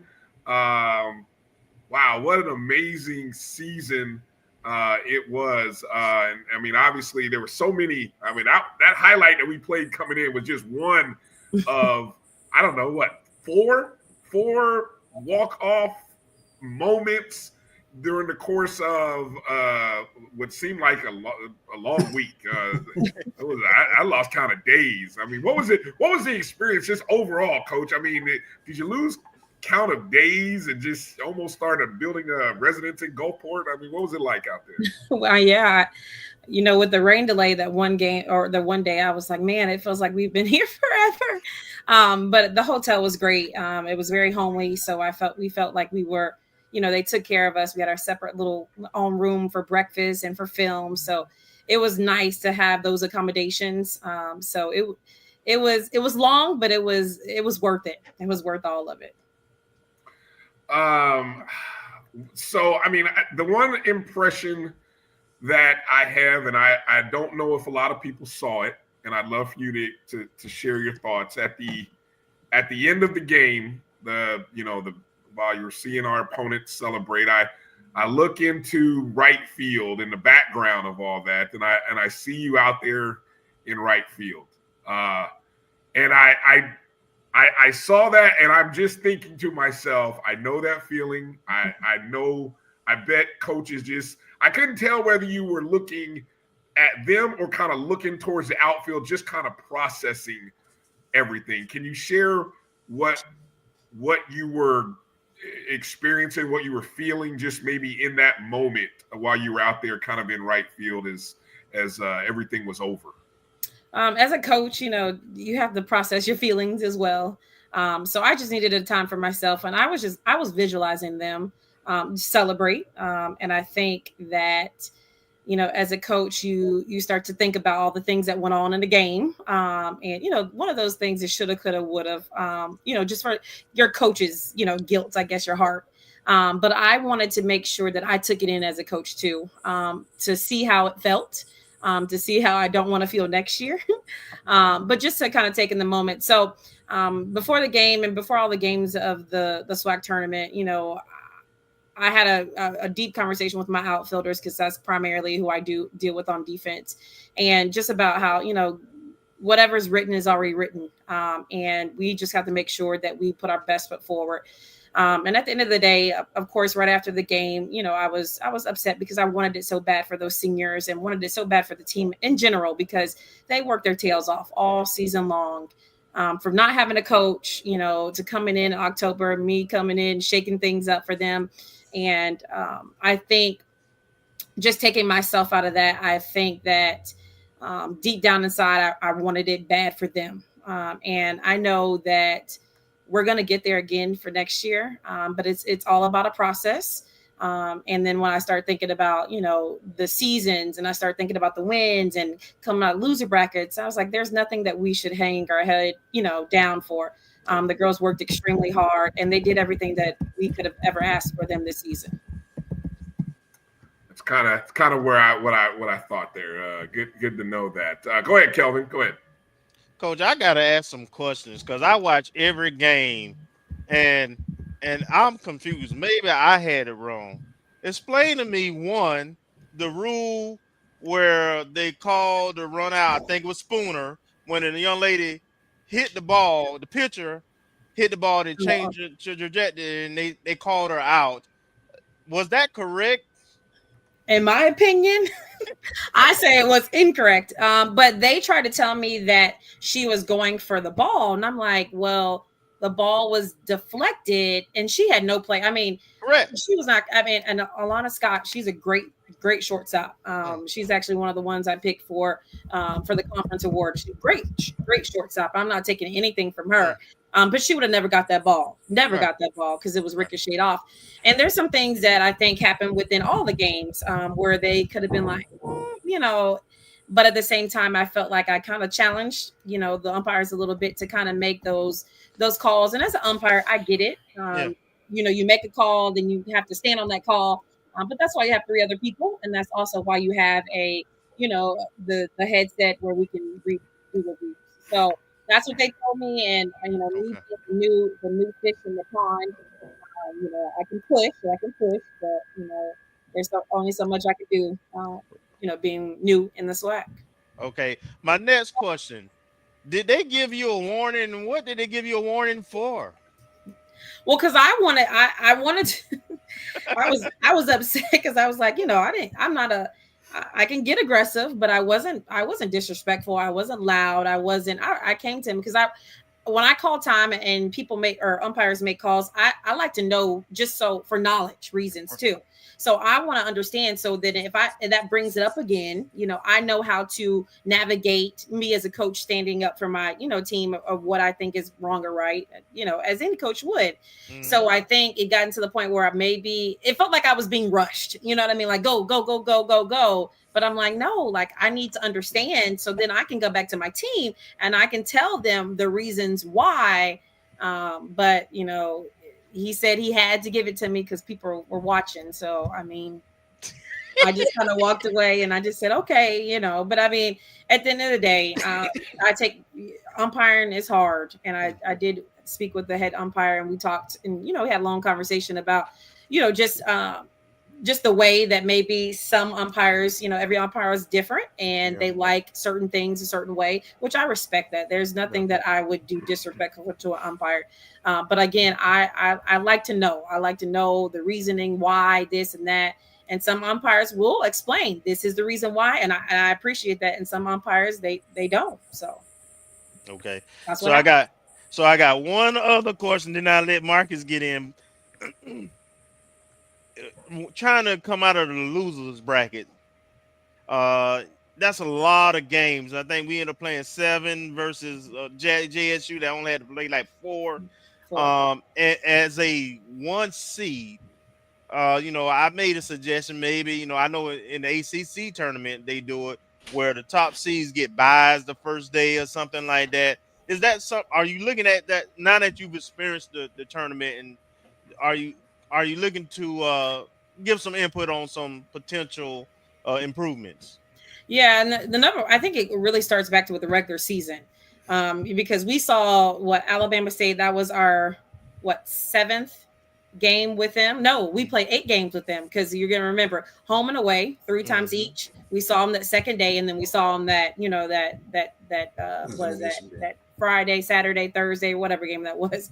All the games kind of blurred together, but seeing them 7 and 8 times, that's hard. Yeah. I mean, Jackson, that would have been a total of 5 times we saw them. Bethune, it was the same way. So to me, I would love to oppose, kind of following the format that baseball has, of where you would play, a series and then you would move on, not a home and away. And I get it. It comes down to financials at the end of the day, but then you look at the tournament and I mean, this season, the East, we ran the table. I mean, the East was so competitive. I mean, every time we stepped on the field with Bethune, every time we stepped on the field with Alabama State and A&M, I mean, they did a great job too. I know their record didn't show, but A&M did a great job this season. And then Jackson State. So, having us be able to kind of venture out, to the West and have the West venture out to us, I think overall that would help our SWAC conference, to be able to compete for that regional, that regional game. Agreed. All right, Marcus. Go ahead, Marcus. Oh, good evening, Coach. Thank you for joining us. I guess I have a twofold question. Okay. One, being a Braves fan, I don't know if you're a Braves fan growing up. But, Houston Astros. Okay. But just the playoffs and I mentioned this, I sent a text to the guys about the playoffs in the 90s, even recently, all these like games that come down to the wire or walk-offs or really tight games. I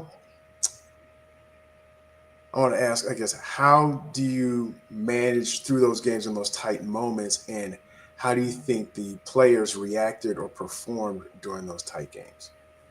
I think because we had some of those walk-offs throughout the season. So to me, I knew we were resilient. And that's why, like, if CC were to get that full, or Sierra, if she were to get that full at bat, the outcome, you know what I mean? Mm-hmm. You got Naraya at first first and second, whatever. And then you got somebody at third, a base hit can tie the game, So I think we tried to put them in uncomfortable situations in practice.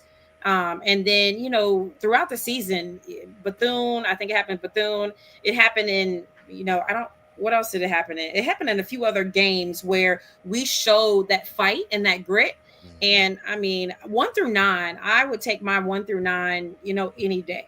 And because we've had it throughout the season where the top part of the lineup, was rocking and rolling. Then sometimes we had the middle part of the lineup was rocking and rolling. Then we had the latter part of the lineup that was rocking and rolling. So it was just one of those things where I think we showed the fight when it needed to show the fight. I think we did leave a lot of runners on base this, in the tournament. And, I didn't want to put too much pressure on them because the stage was already a pressure enough. And I wanted us to be just to keep to do the things that we were doing throughout the season. But people don't understand, like, this is everybody's championship. Everybody's going out there to win at the end of the day. So, it's not just a series. Oh, we'll get it back next game, or, people are going to play. It's the same thing with Grambling. Grambling, I mean, they played the game of their life. Like, that game was good. And I had to give it to them. So I just think that throughout the season, we showed glimpses of that resilience and we were able to fight. And it just didn't have to happen from one person. Everybody, at the most part, was put in those pressure situations where they had to manufacture runs. Sorry, I went a little longer. Okay. No. And I guess a second question is kind of related. Could you elaborate a little bit on how you saw the growth from the freshman players who got a lot of playing time and tournament experience and how they reacted to their first SWAC tournament?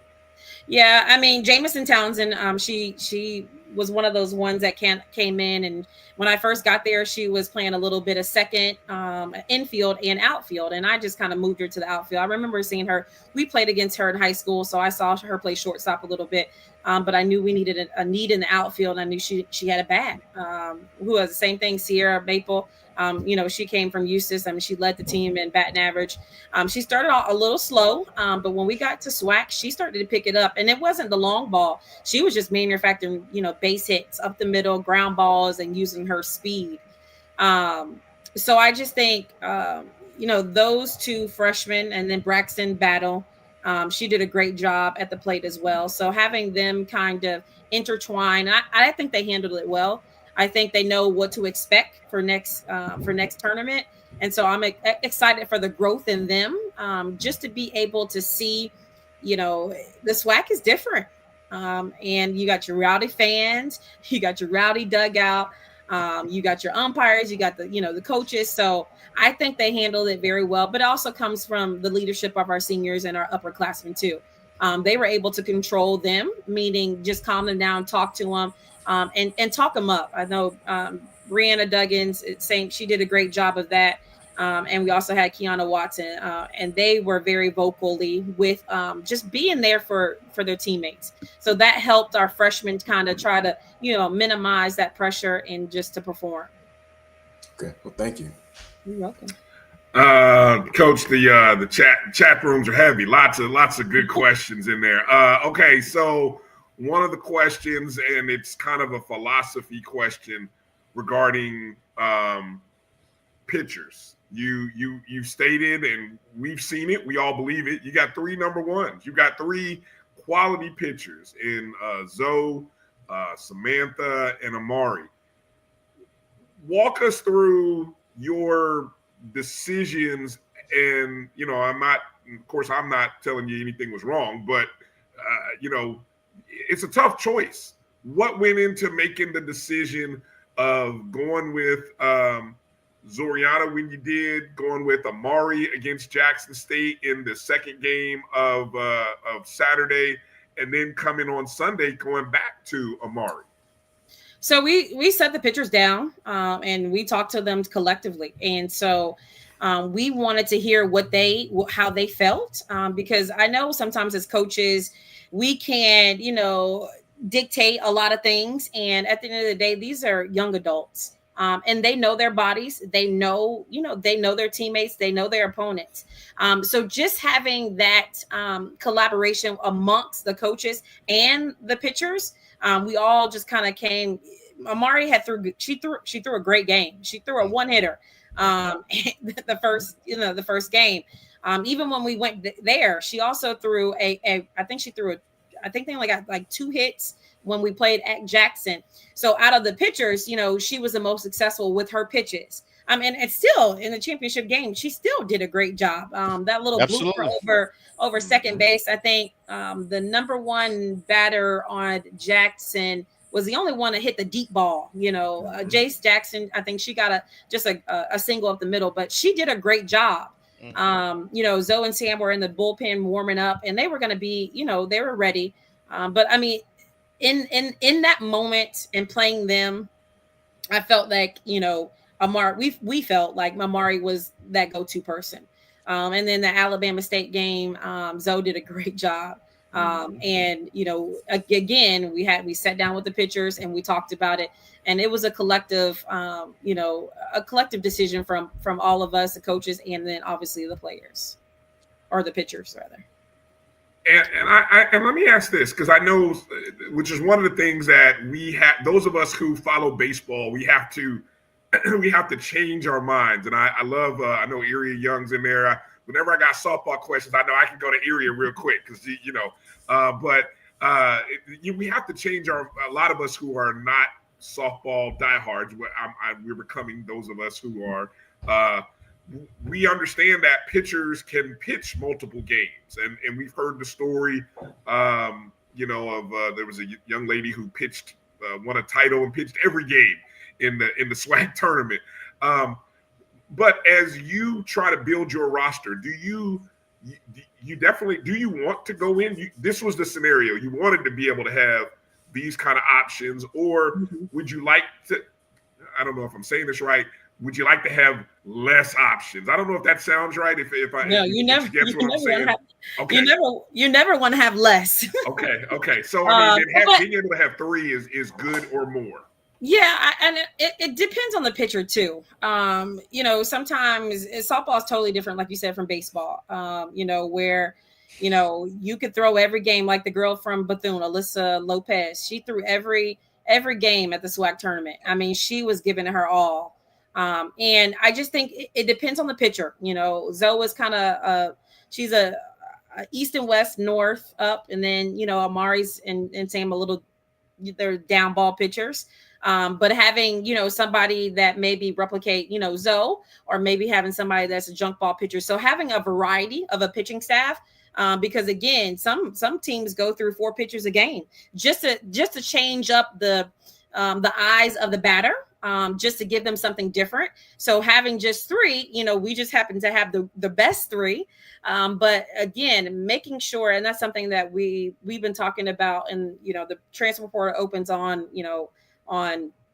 Monday, and just kind of seeing like how can we help them, because they need help, because I want them to be at their best, and being at their best, it doesn't necessarily mean pitching every single game, but again, being at their best so they can confidently own and command the pitches.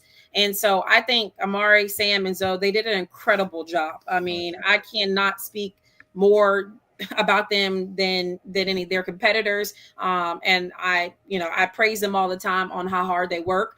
There were sometimes in the middle of the season where we started to walk people, and walks kind of hurt us, throughout, but for the most part, they had the defense to back them up. So I think, to go back to your question, adding 1 to 2 more people to collectively make a solid pitching staff, I think is going to benefit us.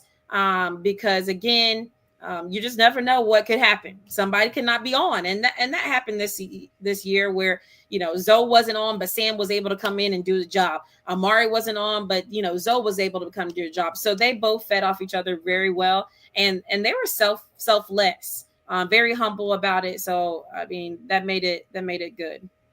Was this? I know Zoriana and Amari have eligibility left. Was this it for Sam? I don't think so. Yeah, we have our exit meetings. We have our exit meetings coming up. Sam falls underneath that. She spent 2 years at JUCO, 2 years at Division I, so she does have another year. But we have to have a discussion about it. But hopefully, yes. But again, that's up to discussion for the coaches and us to decide, and obviously her as well. So. Yeah. Sam is a competitor. She's gritty. She's grime. She's a good softball player. So I'm excited for her to see what she's going to do next year as well. Right. Okay, good to know. Shout out Bryan, to you stole Sierra my Maple. question. I'm sorry, Marcus. I'm sorry. I knew you had it figured out. Let me give a quick shout out to Sierra Maple in the chat, watching us on Facebook.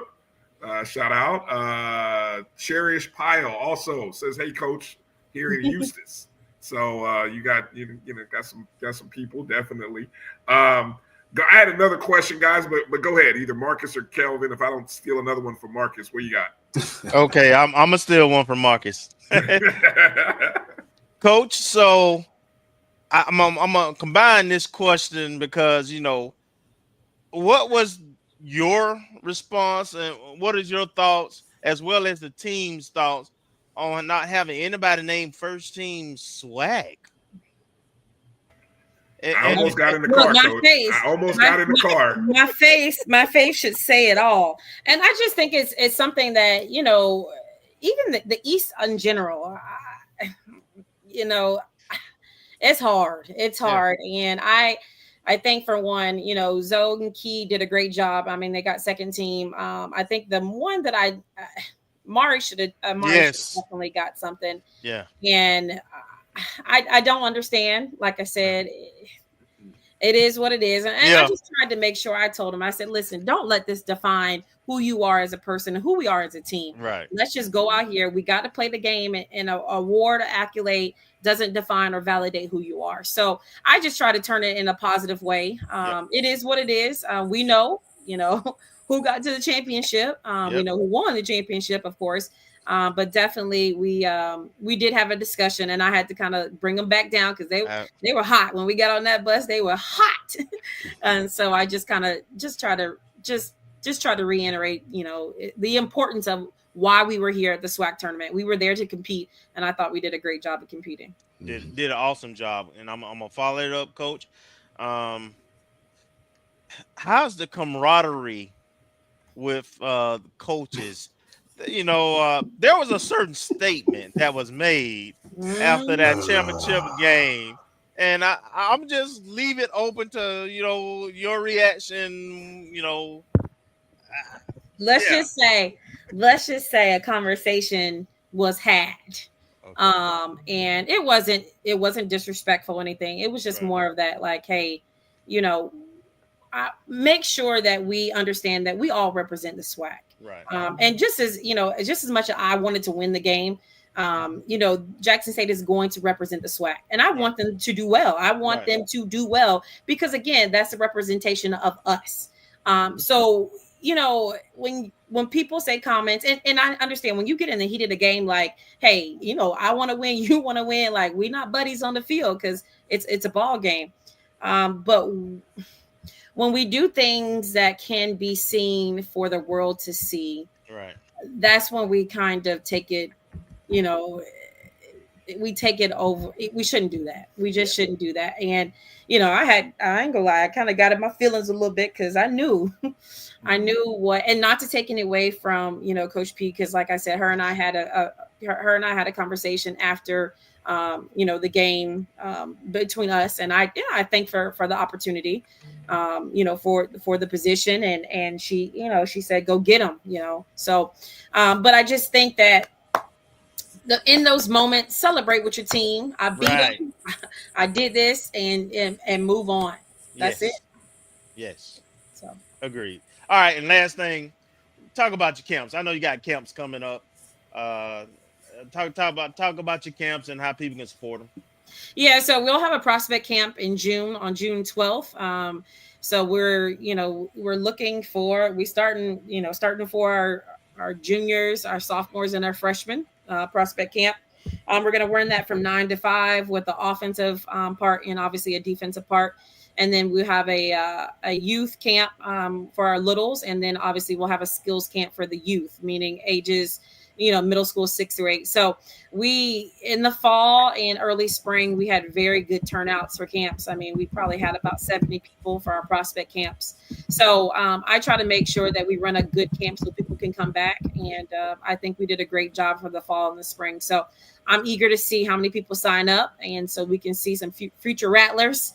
And then obviously just teach the game of softball to our younger kids. Mm-hmm. And actually, Coach, as a follow-up to that, For the class of, I guess it's 2025, I noticed that we've gotten 5 signees, at least, that I've seen on social media. Have you gotten fruit or any of those signees fruit from your camps? And since they've signed, can you speak on any of the ones that you wish to speak upon? So Erin Polite, she just actually hit a walk-off home run against the number 1 team or number 1 team in the nation, Katy, Texas. Yeah. So I actually saw Erin at when I coached Team Africa. So I know that was just one of the good things that I was able to kind of see her play multiple games. And when softball is a little different, when you go to a tournament and scout, you can go to a field that has, 100 teams, and you're trying to figure out, like, how can I find one person out of all these teams there? So I think the girls that I, signed very early on are people that I've kind of had seen over the course of maybe a few years. Amaya Ramos, I've seen her play for the last 4 years. So, it's to my benefit to kind of see their highs and their lows of how they perform and how they react. And same thing with Natalie. I've seen her play as well. So we already have 2 girls committed as well. So I think we're going to be announcing them hopefully soon. Everything is cleared with them. So we'll be announcing them as well. And then, of course, we're looking to add a few JUCO girls as well. So I think just having them come and add their expertise and their hunger and their fight to win with what we have, those comments that were made after the game, it's going to be a lot different next year. So I'm excited to see the hard work that they're going to put in the fall to get back to where we were. Okay, well, thank you. And also, as a humble request, that for any of the signees or even the commitments, if they put a post on social media, if you wouldn't mind tagging ONG StrikeZone so we can promote it, even if it's not signed yet, even if they just commit. Okay. If they can just put our tag in, that would be. I think somebody did that. I think Sakaya, she did that. We just haven't, got her post on. But I think she ended up having her signing ceremony, and then you guys will be hearing from Jordan Douglas. She's at a JUCO out of Alabama. She won Player of the Year, and she hit, I think, over 20 home runs this year. So we're excited to have her be a part. She just kind of got cleared today as well. So we're excited for those additions. So yeah. All right. Well, thank you. Coach, let me ask you, let me hit you with one final question regarding something that became real popular in the SWAC tournament, and that's challenging calls. I know last year Coach B, she challenged some, but I think you doubled up whatever she challenged last year. So it brings me to the question about the philosophy on challenging, and is that something you would like to see more of in the regular season? Because it's something that we don't have. And it, so it's kind of, when you see so much of it, it's kind of like, okay, where does this come from? But if you would give us your thoughts there on your philosophy with challenging and just, is that something you'd like to see in the regular season? My personality and the way that I like to coach, and just, right is right, is wrong is wrong. Whether I'm right or they're wrong, right is right, is wrong is wrong. And as an umpire, you're going to miss some calls, but when you get to the point where this is serious, because your season can be ending at that very moment. So we just got to do better. I don't know how to say that any more than what it is. We just got to do better. So I wanted to make sure that and I know, the commentators saying, Brittany Beall, she's calling timeout again. She's calling timeout again. Well, I wanted to make sure that my players had a plan. Like, we knew what was going to happen. So I think that, maybe if I wouldn't have challenged so much, maybe Shaky wouldn't have challenged at the end, but he had nothing to lose, right. At that moment, he had nothing to lose, whether she was safe or out, he had nothing to lose. So I think just being intentional about what we're doing, and just making sure that we're keeping our eyes and ears, open to seeing what goes on in the play field.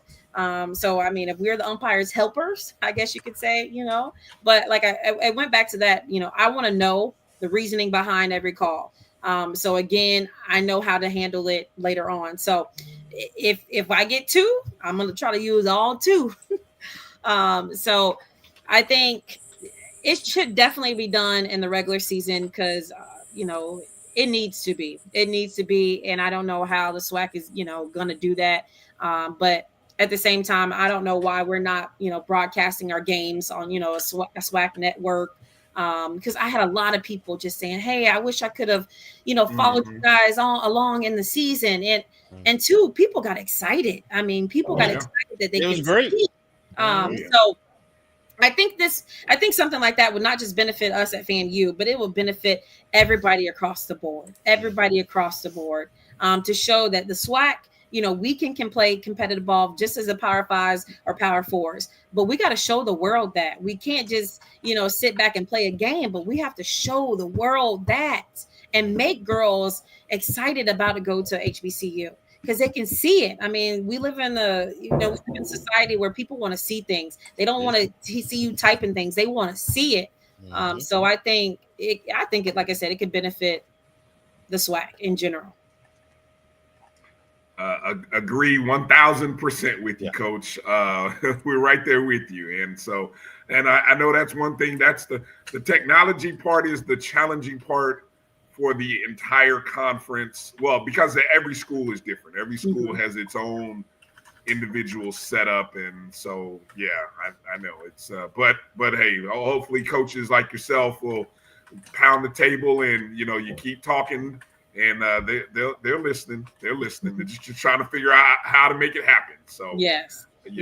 All right. Well, Coach, you've been gracious with your time this evening. Thank you. Thank you for everything. And again, great reason. Yeah, I mean, just like in your post, you give up a lot, you sacrifice a lot, time away from your family. But what an amazing season! What an amazing run! And I mean, we're more excited than every season, every year, our excitement builds with FAMU softball. And so we gotta get some of that fresh gear, Coach. You got some good T-shirts going on. We gotta get some shirts so that we can some rock out some swag, some softball swag on the show. So hopefully y'all be at every home game next year. That's the goal. We're working on it. I'll tell you what, I'd like to do something, and I'm putting this out with Kelvin because he's our Tallahassee resident. I'd like to do something where we get in that outfield, Kelvin. Maybe we do a show from the outfield, kind of get some other folks to come out and join us in the outfield and, just kind of do it up big in the outfield. I don't know. I'm just spitballing ideas right now. Yeah, Angie or 80 Suggs, she had a good idea of trying to replicate what they have at Florida, where it's kind of like a VIP kind of section where you get a up close view and put some lawn chairs out there and do those things. So maybe that's something that we can definitely do for a big rivalry game to have you guys out there. So I would love to do that. Absolutely. I would love to be there. Yeah. We're there, Coach. You ain't gonna say nothing. We'll be there. We'll make it happen. I appreciate you guys. All right, Coach. Hey, again, make sure you check out. Hold on, I had it up here again. Where's the graphic? Make sure you check out. Spread the word on the softball camps. Beall softballcamps.com. All of the dates you can find there. Prospect Camp June 12th for grades 10 to 12. The Rattler All Skills Camp is on June 16th for grades 7 to 9. And then the Youth Camp is also on June 16th for grades 1 through 6. So if you know a softball player, it's a great time to get them down to Tallahassee, get them up to Tallahassee, whichever direction you're coming from. Expose them not only to FAMU softball, but the campus in general. The campus is always beautiful in June. It's a great opportunity to get down to Tallahassee, check out the campus, and all that. So SWAC East champions, 2 times going for get coached by champions. Right. Yes. Right. Coach Beall's Lady Rattlers, just in case someone didn't know that. All right, I'm done. I'm done. Stop it. All right, I know. I'm sorry. I can be messy and petty at the same time, Coach. It is what it is. Hey, Coach, thank you. We love you. We appreciate you. Thank you guys all so much for your support. I appreciate everything. We'll talk soon. Take care. Have a great evening. All right. All right, good stuff. Always enjoy talking to Coach. Good stuff. I think we got it all in there. We hit all of the good questions. Yeah. All of the good stuff. We found out about it all, man. I tell you, man. This is interesting, and I want to show this because this is the debate, right? This, obviously. Now, I didn't put this out there, so a lot of times people think that I do stuff, but no, this was actually Josh Padilla who put this out. So I'm gonna put Josh under the bus. Josh put out the SWAC championship roll call tally, right? No, these are championships. End of the year, not the regular season, right? Championships. Conference championships. Championships. Which conference tournament championships. There's a better way of saying it. Conference tournament, not regular season. Notice FAMU sitting at 4 ahead of, a few other schools that we know. And then so the debate is conference championships or Commissioner's Cup. What do you want more of? Obviously, we understand the Commissioner's Cup is a thing where it takes the points of how you finish in the regular season, plus what you do at the end of the season. All of that gets thrown into the mix. It also matters that Alabama State has how many sports, how many varsity programs? Like 16 or 18, something like that. Mm-hmm. We only have 14, so the opportunities to win are less. What do you care more about, conference championships or Commissioner's Cup, guys? Well, I will, I'm greedy. I'm a rattler. I want to win everything, right? Of course. So, but mathematically, though, I don't know. It might be challenging for us to ever really. It will be when we don't participate in all sports. But if we ever get basketball back, once we get basketball back to that level, and we saw some signs of it this season, then we'll be right in the midst. Because honestly, the women's sports specifically and the spring sports have always been competitive in the MEAC and the SWAC. And of course, football, has gotten back and been consistent over the last 4 or 5 years. But championships, you get rings. You don't get rings for the Commissioner's Cup. Not that I'm aware of. I don't know. You get rings. You get rings for those championships. So I like, because as coach, both coaches who's on today, and they talk about it, all the work that goes behind trying to build a successful team. And a winning, we talk about it. Winning's not easy, and all the time they put in, the coaches, the players, the weight training, the practices, going to class and trying to balance, being a student, and it's a lot, man. So I love it, and I feel great because they're doing it to win championships and get those rings. So when they finish the season after doing all those sacrifices, and win the ultimate team championship, that excites me as a former administrator and as a competitor and player, man. Nothing like winning your sport. Good question by Zach. How many? Let's see. I know, for example, the sports that we don't have that Alabama State has would start with men's tennis. So on the women's side, soccer. Yeah, on the women's side, we don't have soccer. On the men's side, we don't have cross country, track. We don't have tennis. That's 3. I think everything else we have. I think everything else we have, right? Yeah. And if I'm not mistaken, they ended up winning one of those 5 was in tennis. Oh, we don't have men's golf, which was another one. No, we don't have women's golf. I'm sorry. Yeah, women's golf, which is I think they won women's golf. Right. So they got 2. So Alabama State got 2 titles in sports that we don't even have right now. So yeah. So I think they're So our degree of difficulty is a lot more challenging with the Commissioner's Cup because we don't offer all the sports. Right. Marcus, any take there on the championships versus Commissioner's Cup debate? Yeah, I'm like Kelvin. I like them both, but we're at a disadvantage by not sponsoring all the conference sponsored sports. So it'd be a challenge. I mean, you have to pretty much win out on the majority of the sports. You're coming first and second in all the sports in order to accumulate enough points to compensate for the missing ones.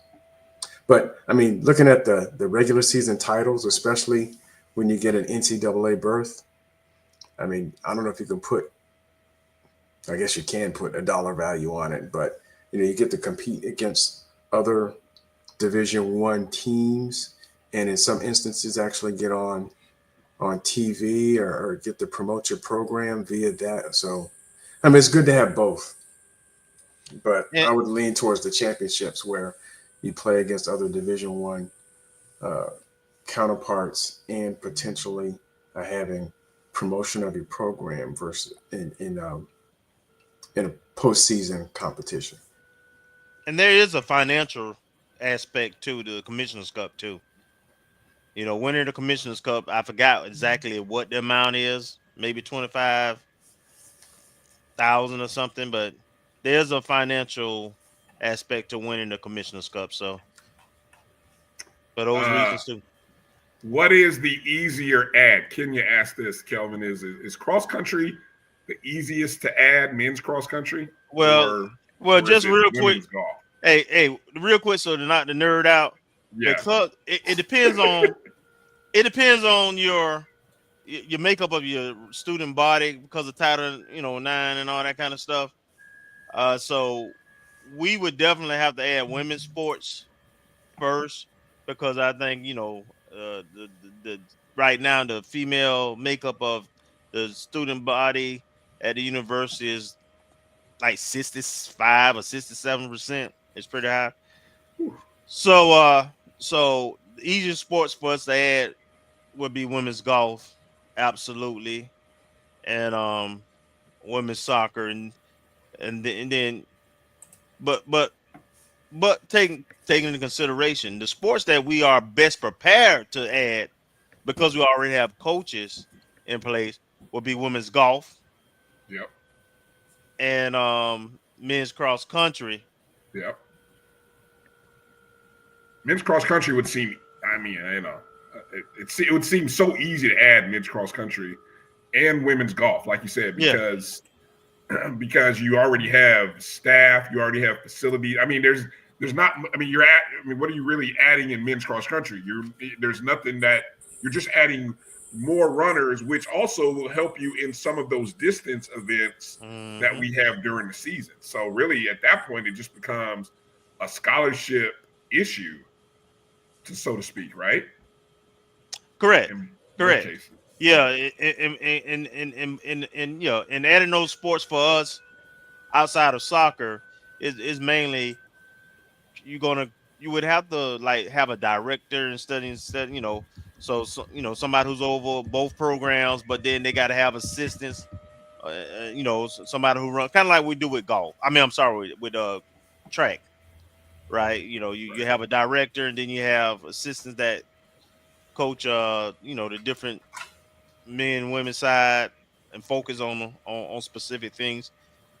But most of the cost for us would be scholarships, and then some kind of increase for the coaches of those sports taking on additional student athletes, as well as probably funding a assistant coach for those sports too, full time. Right. I saw, who was it who just asked? I don't think anybody's running a men's bowling program right now. No, there's no men's bowling in the SWAC for sure. I will tell you, Demetra, without going deep down the rabbit hole of how the points are accumulated, I was looking here on the SWAC site to see if I quickly could find it. There is a formula. I don't know where it is exactly, but I'll tell you, on the SWAC site, there is a program point total chart, which I guess you can sort of break it down and figure it out. Every school gets, based on your finishes, it equals to a certain amount of points. I don't know if I come across it for next week. Oh, Edwin's looking. So Edwin, appreciate you, Edwin. So Edwin, if you can find that and drop that in the chat room, that'd be helpful. You'd save me. Yeah, we ain't got time. I have it somewhere. I have it next week for sure. We'll go through it. Gotcha. All right, good stuff. Again, coming back to softball again, we want to make sure we give a shout out to if you saw the championship game, at the end of the game, there was the all-tournament team, and there were 4 Rattlers that made the all-tournament team. Of course, Keely Spooner, big hits, big home run walk-off to send Alabama State home. Amari Brown, who did well, pitched a one-hitter in newcomer of the should have been year. newcomer. Should have been newcomer. Absolutely. Shameful that she was not coming from the East Division champion. That was absolutely shameful. But all SWAC tournament. All SWAC tournament. Zoriana Hughes, of course, all SWAC tournament. Samantha Smith. So all 3 of our pitchers, as you can see, made all SWAC tournament. And they're all coming back. All coming back. Hopefully, Sam is coming back too, and it's a very, very young squad. A lot of great opportunities for that team. All 4 of those players, by the way, will be returning. We think. Yeah. We hope. Let me jump over to baseball if we can.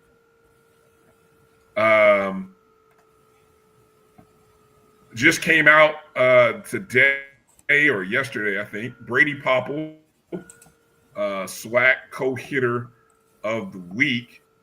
Of course, FAMU I jokingly told Charles Bishop, who was calling all the Texas Southern games, if I had to take a shot for every time he said Rattlers crossed the plate, I'd have been passed out drunk somewhere in the middle of the game.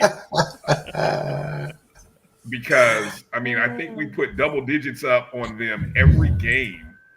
If I'm not, or at least 2 out of 3, I know we did. I'm scrolling right now here. Yeah, and we almost 10-1. 2 out of the 3. 15-4, and like what? 8-7. Yeah, 8-7 was the one close game that went. I think that one went 10 innings, where we ended up winning on Saturday in 10 innings. And on that, I saw how that one ended. It was on an error or something that we won in the 10th inning in that game. But this upcoming weekend, we've got Alcorn State, who I'm going to go to another slide here, thanks courtesy of Dr. Cavill's inside the HBCU Sports Lab. Going into this weekend, these are the standings. Of course, Alcorn State dead last. Should be a sweep. Should be. We are locked into no worse than the 2 seed. Right. And this is the schedule for this week. And Doc put together this great chart. So this is why I'm showing this. Let me see. Here it is. There is still an outside shot because first the standings are going to be based on win percentage because everybody won't play the full 30 games. You have to play a minimum of 80% of the games, which is 24 games. There's a scenario what Bethune-Cookman playing Texas Southern this weekend, where based on win percentage, if FAMU sweeps like we expect and finish at 24-6, and if Texas Southern wins 2 of the 3 games, right? Bethune will finish 23-6 with a 793 win percentage, and we would win the regular season title. So game 1 of the series starts tomorrow. That's crazy. And yes, that is what's at stake, because actually no head-to-head. Well, because one of Bethune's games got postponed. I know. Yeah. And they won't play it. They won't make it up. So they made softball make it up. Well, but softball, and see, that's the thing. Softball had an extra weekend, which is something that they will have to address if they change the format of softball. The fact that they gave them an extra weekend off to do makeups, but if they go to a format like baseball, where everybody plays everybody, at least if you play, for example, baseball, for example, there's only 24 that softball is playing, so that's already six less conference games than baseball, right? So that's 2 weekends. So somehow, it'll be interesting to see what the baseball decision makers decide as it relates. But interesting scenario where there's still a sliver of a chance for FAMU to win out. Yeah, good point here by Dr. Cavill joining the show in the chat. The softball coaches pushed for the 100% rule, which is why they had that open weekend, whereas baseball went to an 80% rule. So it allows for. Hey, I'm not gonna complain. Edwin, good job, Edwin. I think you and Doc said the same thing at the same time. So. Let's go TSU. Exactly. That's what I just said. Go. Hey, the only time you're gonna hear me say "Go Tigers" is this weekend. Go. Hey, when Coach Beall said what she said, you notice how quiet I was. Yeah. Exactly. Good stuff. All right, fellas. Anything else? I got one last thing here from out of the comments. Tim Young. All right, guys. As of today, and I know Kelvin, you might be a little more versed than me. I'm not going to speak for Marcus. So Marcus, if you want to get in on Tim's question, where are you ranking the presidential finalists as today? Now, of course, this is 3 of the 4 candidates have gone today, Tim. So I guess this is without Kelvin, you're more familiar and know Dr. Palm probably more than me. I don't know about Marcus, but what would you rank? Where would you rank the presidential finalists as of today? Well, if you're going by credentials and qualifications and fit and if you're doing the right thing, it's a 2-person race. It's a 1A and it's a 1B. It's Dr. Hector at UCF, who was extremely knowledgeable and articulate and a master of everything that he talked about. And in his presentation, he included athletics and P3s and he actually went into detail about, he looked at our numbers and our metrics and explained them to us. I mean, he was just a breath of fresh air. So let's say that's 1A. And yes, I know Dr. Palm very well. He would do a fabulous job. Wouldn't have an issue with him. He'll be a 1B. And it should be no discussion about anybody else,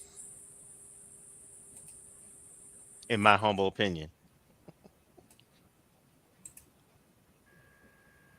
Marcus, you want to chime in on that? Nothing to disagree with. I mean, I haven't watched any of the interviews as of yet, but I've been reading some commentary and getting the pulse of it, and I tend to agree with that. Gotcha. All right.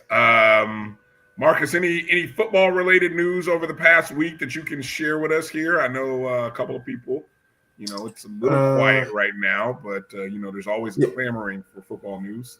Yeah, actually, I was updating the slides, and I guess the two biggest commits, I don't think it's been a week. Today's the 14th, but we did get the decommit from CJ Montez last week, but got a commit from RJ Johnson from University of Toledo. They're both being quarterbacks, and RJ's from the ATL from Atlanta, and he's coming from Westlake High School, which operates at the, I believe it's either Class 6A or Class 7A level, so one of the highest levels. And a recent commitment, a defensive end, Anthony Rozier, I guess relation to be determined, out of Waukeva High School in Apopka.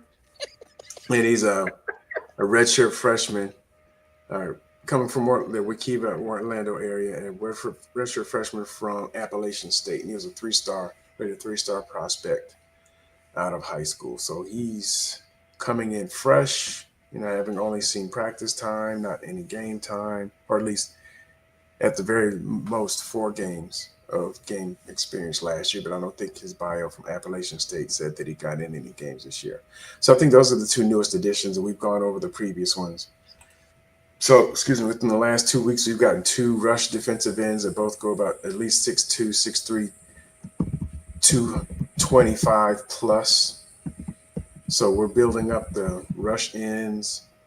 We still have an onslaught of offers for offensive linemen. I'm starting to see the coaches now go out, offer 2026s. So I know Coach Colsey and a couple of staffers did the swing through. Well, he was in Atlanta, and then he did a swing through South Georgia. And I believe Coach Weston, our new special teams coordinator, is making a swing through the Broward and Palm Beach counties. I don't think he's hit Dade County yet. I don't know. That might be Coach Colsey's territory, but it looks like the schools he visited this week, because they're making posts on social media, their schools in Broward and perhaps Palm Beach County. But we did hit South Georgia, Coach Colsey, and I believe Coach Mo, and the new defensive ends coach. His name is slipping my mind right now. But I think they did the rounds in South Georgia. So they hit Cairo, Bainbridge, Moultrie, Colquitt County. Colquitt County, and Thomasville, Thomas Central. Those 2. And I think I saw an offer today. I may have just retweeted it from a young man. There's 2 classes out, class of 2027 wide receiver. Brooks County. Yep. So they're making good so far. I know Coach Colsey, when he came on previously, said he wanted to make the rounds in the high schools because he didn't want to become overly dependent spreadsheet because they're coming so fast. And, with my computer issues, I haven't had a chance to update everything. But it seems to be an awful lot of offers to some transfer offensive linemen, whether they be JUCO or NCAA. Hey, and let me just add why we kind of, I'm going to throw something else into this. So Kendall Bowler had signed a 3-year deal with some pretty nice numbers behind it. With the Denver Broncos, right? So I understand, I get it, but if you are a player and you're pretty good at FAMU, think the long game. I'm just saying, consider it.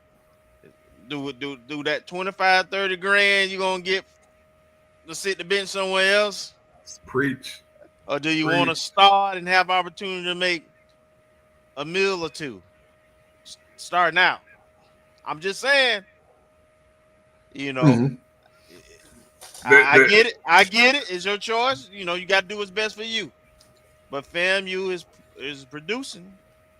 What's that, like 5, maybe 6 players over the last few years? It's a challenge because, I agree 100 with what you're saying, Kelvin, but we also know that there are certain guys who stayed. There are guys who stayed, and they're still waiting on an opportunity through the off-draft season now. And so, for whatever reason, it hasn't happened for them. And not saying it won't, but everybody ain't. I know that. Everybody will get opportunity, but I know that. if you got the measurements, the speed, and the film, again, I keep saying you got to have film to get to that next level. So I'm just saying, if you're in a situation that's putting you in that position, that's where you want to be short term. But if not, just make sure you get your degree and stay positive. Get your degree and stay positive. That last part, though. Yeah. That last part. Again, that date, that the transfer camp that Marcus, you were talking about for junior college transfer athletes and 2025 graduates. It's a showcase June 4th. Coach Cozy hosting that FAMU showcase. Registration begins at 9:30 a.m. Campus at 10:30 a.m. I'm sure you can, if you know of an athlete and you want to tag them. Like, hey, you might want to take advantage of this. Yeah. Now, fellas, I'm gonna have to get ready to deep. Yeah, we can get ready to. I don't know we have much more, so we did have get two. Ready to close it. What you we got? at least a couple nuggets tonight. A couple breaking news. We did. So Coach Ward, I guess, with the 5 players that are returning. Yeah. Because we didn't really know and actually on social media, I think the only one was Chapman. Chapman said he was coming back, right? We didn't know about the other ones. At least they hadn't put anything out. Right. And also, Coach Beall gave us another name to look at. I was, while y'all were chit-chatting, I was looking. You got that down? You took that down, Marcus? I did. And I already got the info lined up. She got Player of the Year for her community college conference. She's out of Alabama. Well, she went to a community college in Alabama. She played high school ball, Class 6A in Alabama. I can't determine where they ended up from her high school, but she had like a 400 plus batting average, and she plays in the outfield. So, loading up. So that's, I guess, one experienced player in addition to the 5 high school signees that Coach Beall's bringing in. And then, of course, and actually, I didn't know there was a softball portal Twitter account, so I just started following that yesterday. So I know there's a volleyball one and a softball one. So I've been following both to see what perks up. Oh, that's what I forgot. And also in the Olympic sport, I need to add the tennis young lady, Gabrielle Pierce. I can't find the second one from Augusta that Coach Nikki mentioned a couple weeks ago, but I'm still looking.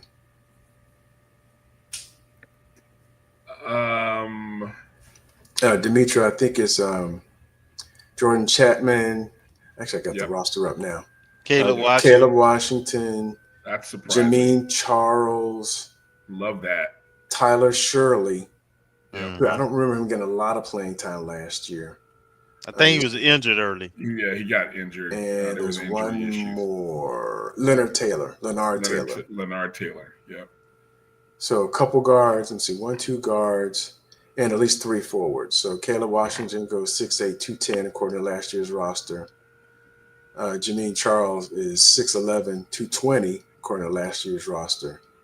Love the way Charles played last year. Washington is an X factor. If Washington, he's that point forward. If you caught that, right? If he's the point forward, if he puts in the work.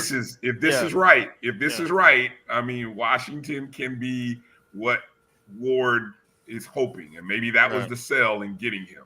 Right. We'll see. Mm-hmm. So, and I'm glad that, because I was looking at who we had signed.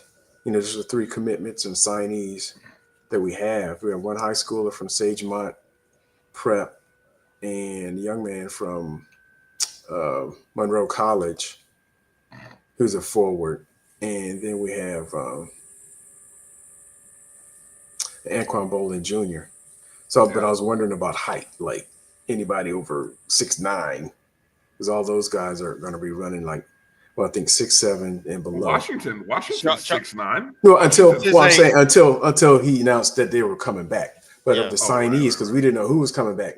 If you just added Jordan Chapman and the three who announced on social media, it's like, okay, we got to really, our team doesn't have anybody in the middle. But now that we have those guys coming back, it kind of fills out the roster a lot more. Mm-hmm. Hey, I'm going to tease people real quick.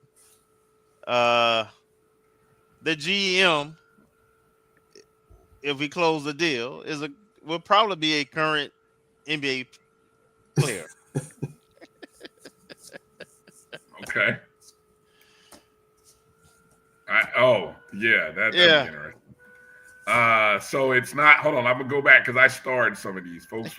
So hold on, it's not gonna be Sam Cassell. No, not Sam. It was. I mean, it was. That was a good guess. Yeah, the Florida State guys. Better than Charles Oakley and Pat Ewing. I would tend to think, right? That's good. All right. Well, that'll be fun to watch. Yeah. Okay. Anything else, Kelvin? Any other meat on the bone? I think did both of you get a chance to look at the Falcons schedule that came out? The Atlanta Falcons? I have not. No. I see we playing like a game in Germany, I think. But that's the only thing I saw. Colton Falcons play November 9th in Indy. I thought that was the one that was going to Germany. Oh, is it? I saw something yesterday because somebody put out an announcement. You're right. Oh, you're right. It is. You're right. It is. That's the one it's in Belgium. Or no, is that Berlin? Berlin. Yeah. Yeah. Yo, how about you guys up for a trip to Berlin? Not during football season. Wait a minute. What date is that game? November 9th. What do we have going on? It's the week after Jackson State. What do we got going on that weekend? Probably what, Bama, A&M, or somebody? Hold on, I was just look at the. I took the scroll off the screen. I had the schedule running on the screen. Hold on, there's the scroll.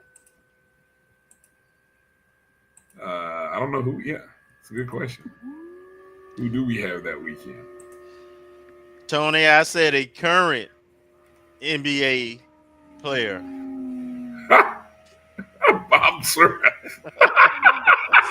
You guys are funny, man. You name any other former and old FSU, New York Knicks players. You may not be wrong by looking at Florida State players. Hint. Okay.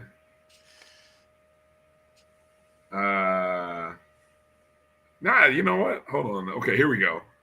Oh, look. Hey, we're at UAPB. Come on, fellas. Let's go. Come on. Let's take a trip. Let's all figure a way how to go to Berlin. Watch the Colton Falcons in Berlin. Maybe we could do a show from over in Berlin somewhere. I don't know. Let's talk about it some more offline. Come on now. Hey, quick question for you. Like renewing of the season tickets I'm thinking basketball. How does that work? You have to send out an email if you bought a ticket last year? Yeah. If you bought it through the system, the Ticketmaster system of the university, they'll be sending out, if they hadn't already, they'll be sending out a renewal for you to log into, and it'll have your invoice, and you log in and just pay your invoice online. Can you add to it? Yeah, you can. Okay.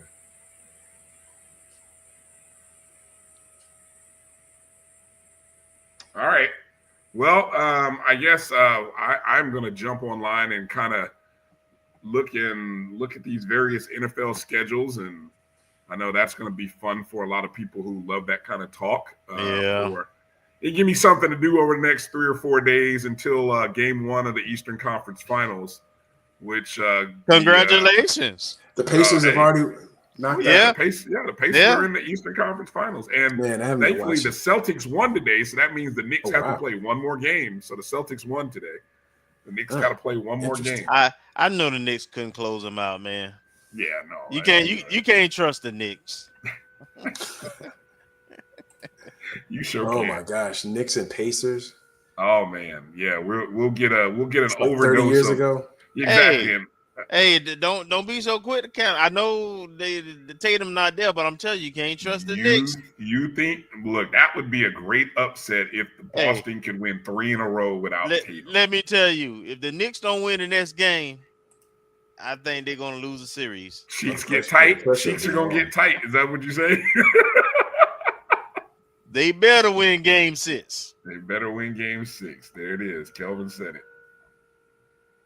All right. Well, hey, Marcus, this will be a good time to go watch all these schedule release because everybody's doing a funky video. So that'll be fun to watch. Everybody, like, I'm just looking at. I pumped on something the Bills did, so we can break that down.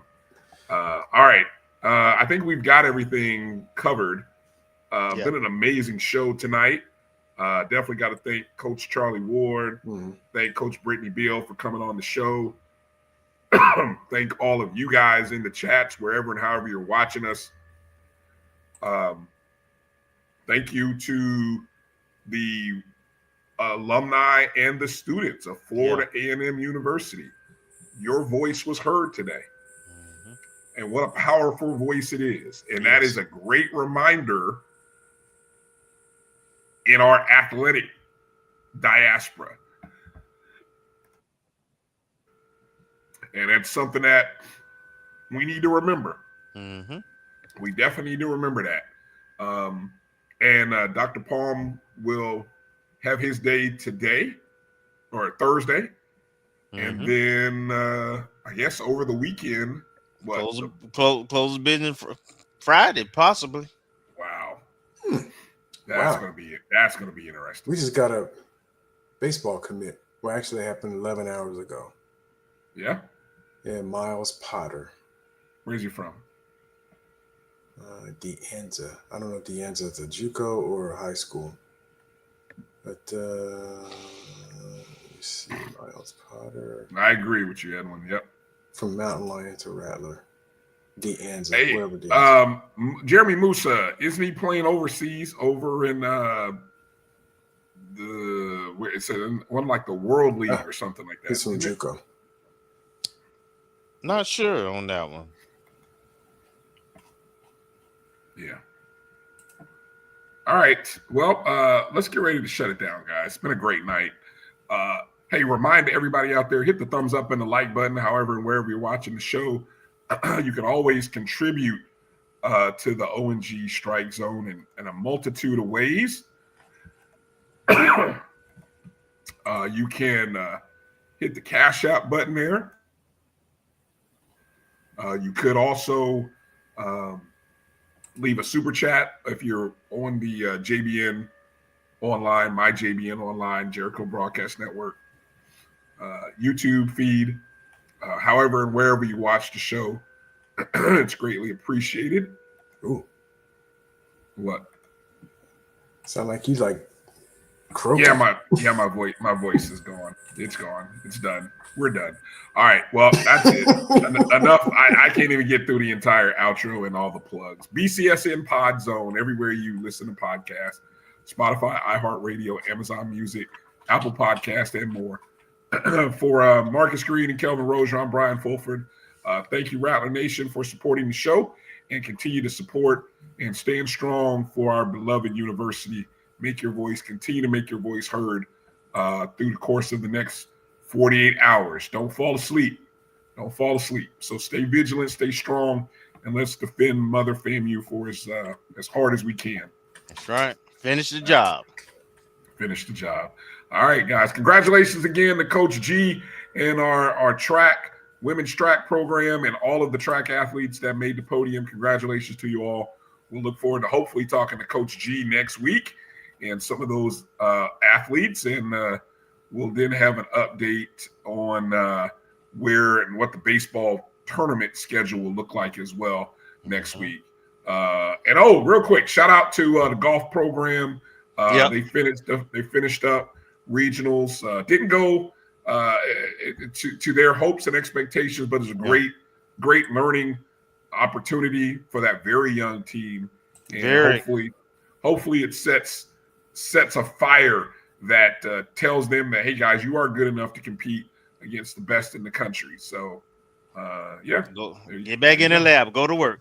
Get back in the lab. So, all right. That's going to do it. Thanks, guys. Have a good night. Peace out. Things up. Strike, and strike again, baby. We out.